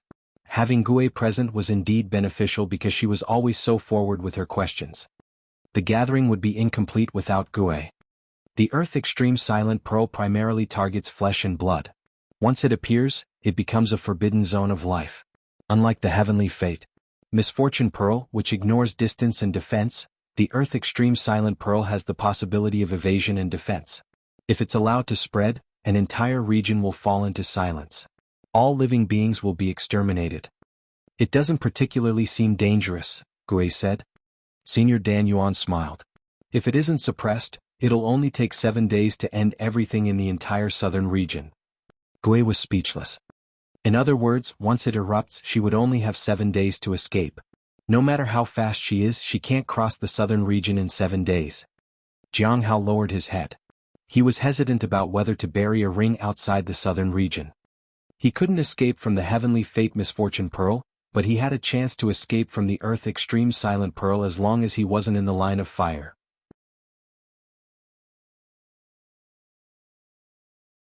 Chapter 636. 9 Nether in my possession. There was a problem with planning the rings in places. He didn't have enough rings. The Spirit Beast and Shaoli each had one. One was in the corpse realm. Another one was in his courtyard and one was with Hong Yuya. Now there were only 3 left, and if he used one more, it would limit his movement. Maybe he should consider asking for the rings back from Shaoli and the Spirit Beast. As for the end of all things activities overseas, it seems they've already finished what they needed to do. There's no progress on the Ancestral Dragon's Heart at the moment, but many people are gathering in the Abyssal Sea. "Something might happen soon," Lu said. Dan Yuan nodded. "Is there anything else?" he asked. Seeing no one else speak up, Jianghu said, "There's a true dragon on Chaos Stone Island." That surprised everyone. He had found a true dragon already? "Are you sure, friend Jing?" Dan Yuan was surprised. Jianghu nodded. "I received information as well. There is a true dragon overseas, but we didn't expect it to be on Chaos Stone Island," said Xing. He wanted to say more, but he stopped himself. "Maybe you can think about the reward you'd like, and we should have results next time," Dan Yuan said with a smile. Jianghu hadn't thought about what he wanted yet. He needed to think it over carefully. The matter with 9 Nether and others wasn't something he wanted to ask Dan Yuan about. He wanted to save them for more important situations. Once Dan Yuan was done, their transaction was next. Xing was the first to speak up. "Friend Jing, you were right. It was a yin and yang formation. Then shall I entrust the reward to friend Lu?" Jianghu nodded. That had been agreed upon previously. Lu didn't need anything specific at the moment, so he set that aside for now. "Do you have any leads on the Burning Immortal?" Xing asked. Lu thought about it. "I found some information. All I know is that it's used against a group of immortals. Other details are unclear." Xing looked at Gue. She shrugged. Then she turned to Jing. "If you don't want to die, don't get too close and certainly don't activate the Burning Immortal formation," Jianghu casually said. "Could you explain a bit more, friend Jing?" Xing asked. Jianghu remained silent. It wasn't that he didn't want to, but it was Hong Yuye who had shared this information. So, do you have any leads on the person I'm looking for? Gui asked. Yin Zichen. Lu thought for a moment. I heard some news. It said that he entered the Mountain Sea Sword sect. Mountain Sea Sword sect? Gui was somewhat incredulous. Is he really that talented? The Mountain Sea Sword sect was an immortal sect with strict disciple recruitment standards. Only those with extraordinary qualifications could enter. I'm not sure about that, Lu said. But there is also news that he left the Mountain Sea Sword sect and has fled to the southern region. Gui, you can try to find people from the Mountain Sea Sword sect in the south. Maybe you can get some information. All right. Gui nodded. What else can I offer? Just give me some cursed books, Lu said. Gui readily agreed. The trading session concluded, and the next part was for casual conversation. Jianghu had been waiting for a long time. It was the first time he had something to say and he was quite eager. He also wanted to mention Nine Nether and see if he could get some information for free. If it didn't work, he'd figure something else out. It was dangerous for him. If necessary, Dan Yuan would provide answers. I haven't found anything other than the end of all things activities in my area. The Black Heaven sect is also very quiet these days. It's probably because the Grand Earth Sovereign is about to appear, Gui said. I have made quite a few discoveries too, Xing said. When the Bright Moon sect was exploring the secret palace, they found a relic inside and learned about the origin of the fallen immortal clan. It is said that they created a ghostly creature which affected the balance of all races. This caused the human emperor and other powerful figures to destroy the then immortal clan. What kind of entity triggered such a large-scale battle? Gui asked. Jianghu praised her for the excellent question, but he didn't want to ask himself. Nine Nether, Xing said. It is said that Nine Nether was sealed overseas and guarded by a true dragon. He looked at Jianghu. The others also glanced at him because Jianghu had just discovered a true dragon overseas. Perhaps it was just a coincidence, but it made people wonder. Even Dan Yuan was looking at Jianghu. Jianghu felt a bit helpless. He had wanted to get information on Nine Nether but had ended up unknowingly exposing himself. I took Nine Nether with me. It was unfortunate, but Madame Gong was on Chaos Stone Island, and the person Dan Yuan was dealing with would inevitably ask for details. Since everyone at the gathering knew that Smiling San Sheng was related to him, it might just be best to be honest. Xing was speechless. Dan Yuan smiled. Young friend, it seems you have a connection to such things. Gui thought the same, considering that the Heavenly Fate Misfortune Pearl was in his possession, and he also knew about the Earth Extreme Silent Pearl. Now there was Nine Nether too. An entity that could cause a massive war among the races must be a formidable threat. She looked at Dan Yuan. How dangerous is Nine Nether? Jianghu had been waiting for the question, as he hadn't been able to figure out Nine Nether's true strength. He wondered if Dan Yuan could provide an answer. The others also looked at him. After a moment of silence, Dan Yuan said, I know very little about Nine Nether. However, there are some records that might be useful. Jianghu and the others listened attentively. The anger of the fallen immortal clan spread across the entire province, and a blood-red shadow appeared in the night sky. It caused fear, but no apparent harm came to the living beings day after day. 9 days later, the light of salvation was gone, Dan Yuan softly said. By the 10th day, someone had passed by and saw 1,000,000 corpses with no one left alive. This included many powerful sections. All of them died. It's probably the work of Nine Nether. Jianghu was speechless. After 9 days, the light of salvation was gone? After 9 days, the inhabitants of an entire domain could no longer see the sunrise. For 9 days, anyone within the area would die unknowingly, feeding on spirits and attacking them while making it difficult to detect? It was no wonder they needed to go after it. If this continued, the fallen immortal clan would eliminate anyone they wanted. Feeling the dread of Nine Nether, Gui looked at Jing again. For a moment she felt that it was too dangerous to stay in the southern region. Now that she was here, why let Jing appear? How do you plan to deal with Nine Nether, friend Jing? Dan Yuan asked. Nine Nether was too terrifying, and they were all rightfully concerned about it. So how should he answer? Jianghu thought about it. I put it together with the Heavenly Fate Misfortune Pearl. Everyone wondered if that meant he would put it in the Heavenly Note sect together with the Heavenly Fate Misfortune Pearl with that Golden Core Realm Cultivator, Jianghu. Gui was curious. Did that Jianghu person know what he had received? Although the others were puzzled, they didn't say much. Now that the person already had the Heavenly Fate Misfortune Pearl, having one more thing like 9 Nether didn't matter. After all, 9 Nether couldn't compare to the Heavenly Fate Misfortune Pearl. But they should still avoid the Heavenly Note sect in the future.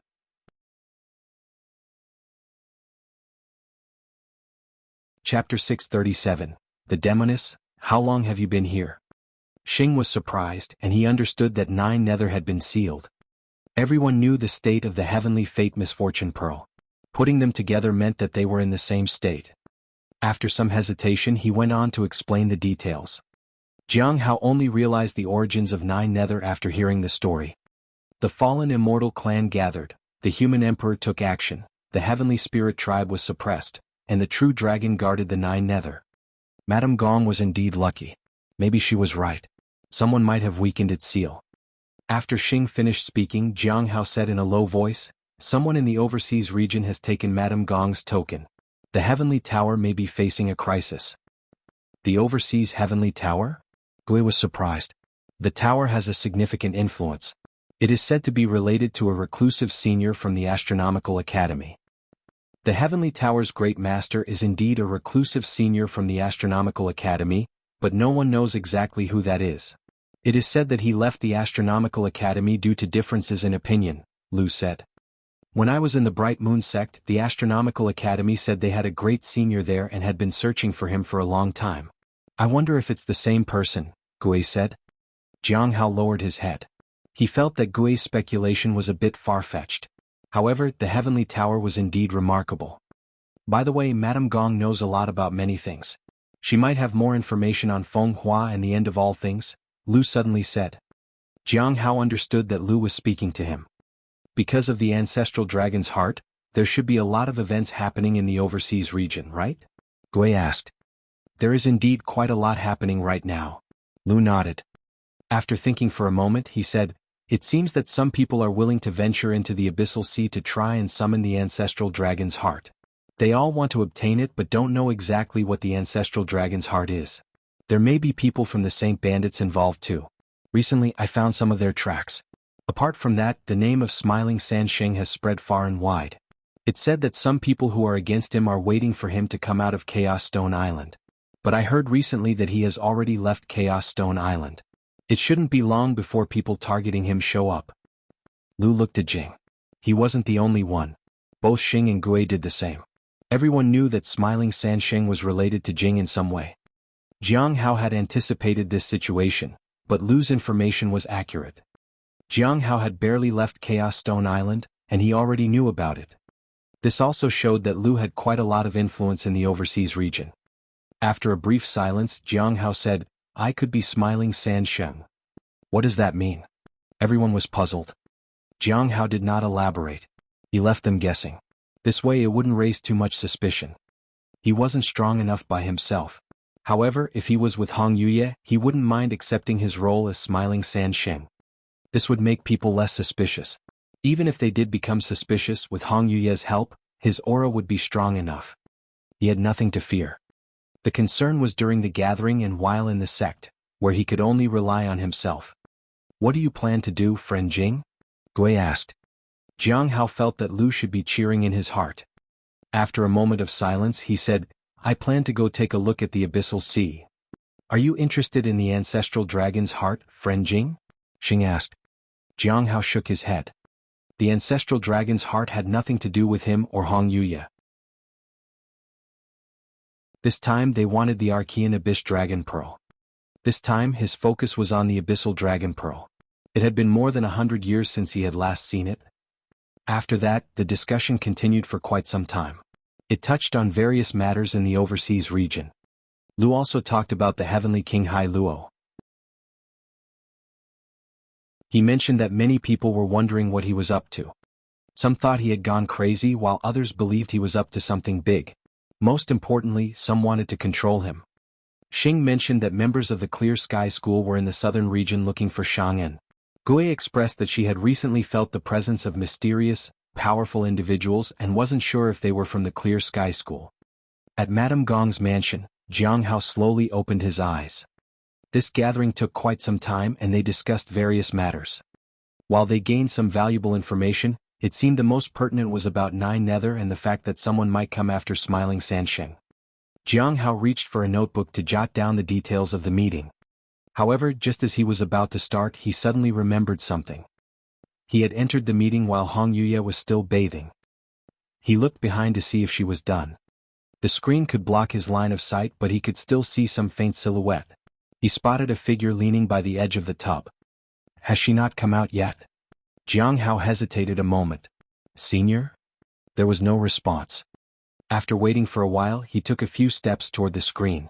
Senior? Still there was no response. I'm coming in, Senior. With those words he went around the screen. She was as fair as snow, and her arm rested on the edge of the tub.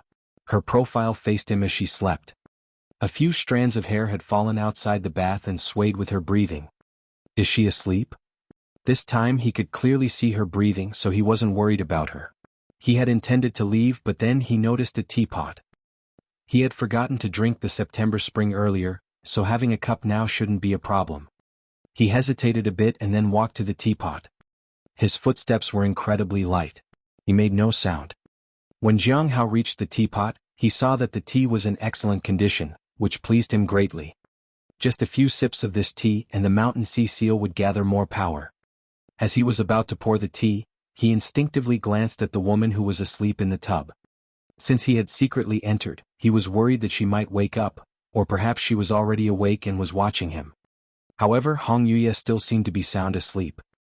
He heaved a sigh of relief and poured the tea. However, on his way back he suddenly saw her fair, jade-like back, which prompted him to look at her chest. In a split second he saw everything. For a moment, Jianghu was taken aback. At that moment, with her long hair floating in the water, something seemed faintly noticeable. His gaze followed. Then he snapped back to reality. He closed his eyes and tried to calm himself. This shouldn't be happening. Is it because of the poison or is it an illusion? Jianghu couldn't figure out what was happening but decided to focus on what was necessary for now. His priority was to drink the September spring. At that point the water stirred. Jianghu was alarmed. He didn't dare to move from where he stood. Fortunately, Hong Yuya only moved slightly and turned toward him. She was still asleep. Jianghu was dumbfounded. The situation made him think of their first encounter. After a few breaths, he realized he was under the influence of a powerful illusion. However, not long after, he felt someone's gaze on him. When he turned to look at her, he saw Hong Yuya's brilliant, sharp eyes looking at him. This was bad. If he died because of this, he couldn't accept it. He had made such a petty mistake. Cold sweat soaked his back and numerous thoughts flooded his mind. He quickly regained his composure. I only came in to get some tea, Senior. Hong Yuya turned back to her original position and looked at Jianghu calmly. How long have you been here?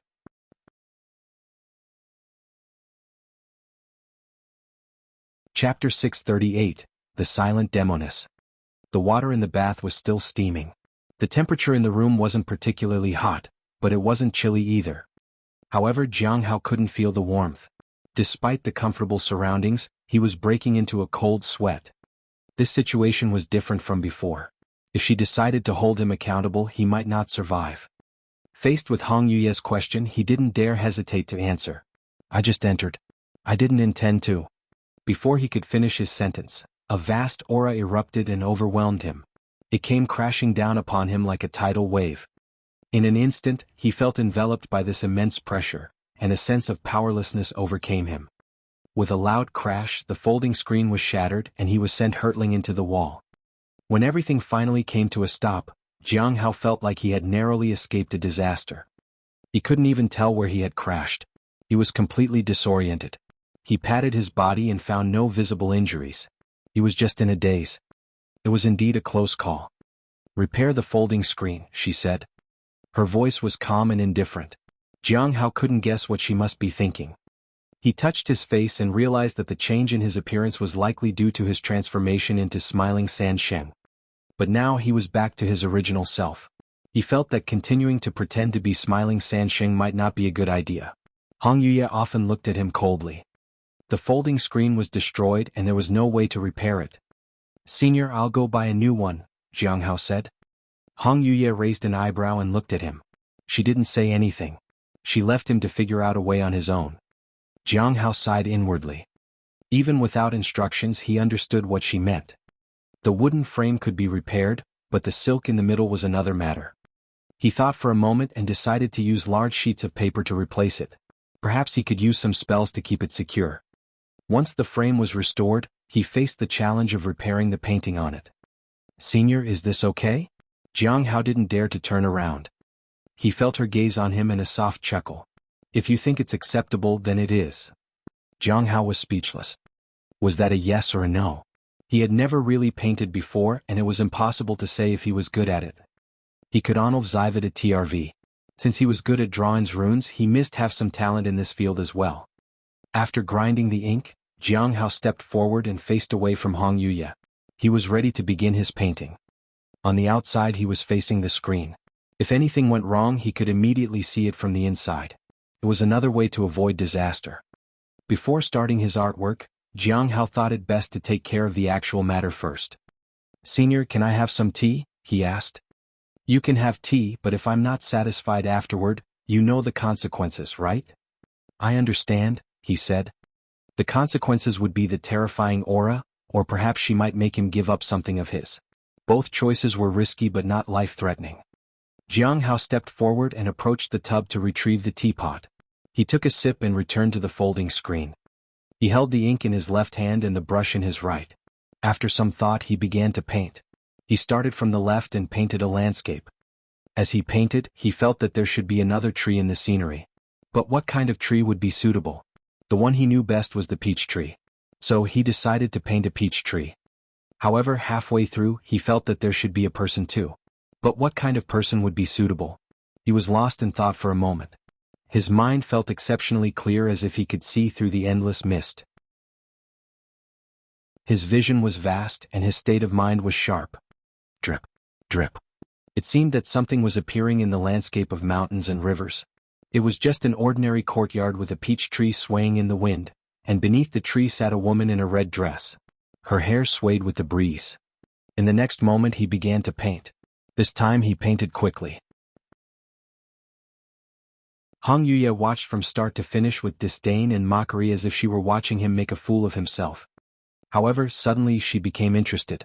Jianghu seemed to be free of his constraints. His brushwork became more unrestrained, and the landscape emerged on the paper. The peach tree turned into peach blossoms and bloomed in the spring breeze. A figure gradually appeared beneath the tree. She was sitting on a wooden chair with a teacup on the table. After completing all this, Jianghu picked up his brush and wrote something underneath. Clouds wish for elegant attire, and flowers yearn for a beautiful countenance. With the spring breeze brushing the threshold, dewdrops glisten brightly. It was just one line. After finishing, he nodded in satisfaction and discarded the ink palette and brush. With a flick of his hand, a teapot appeared in his hand. He drank heartily and finished all the tea. Then he extended his index finger and made a gentle cut. A drop of blood oozed from his finger. It fell on the figure on the paper. In an instant, her clothing was stained with blood. Hong Yuye, who was watching from behind, looked at the woman under the tree in a red dress. She then looked at the words written beneath. It's done. Jianghu sighed in relief.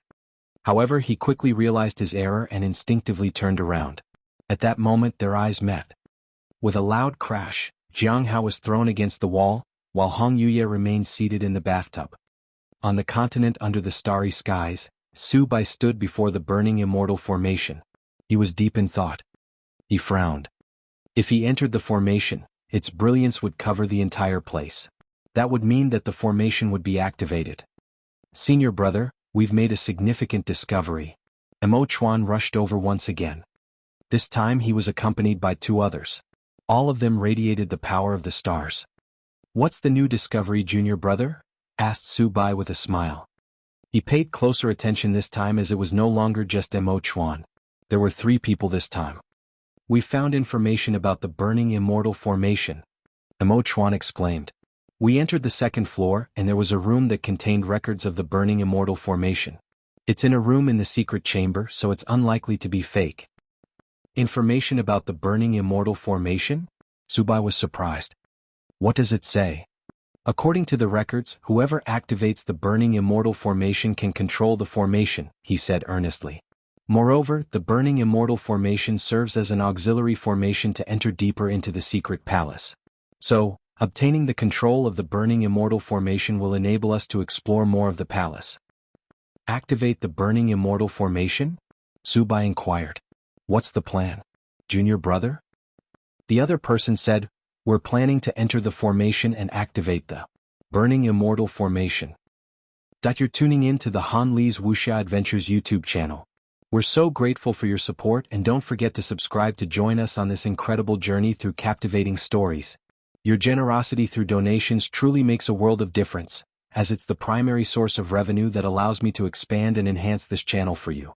Thank you from the bottom of my heart for being a part of this adventure.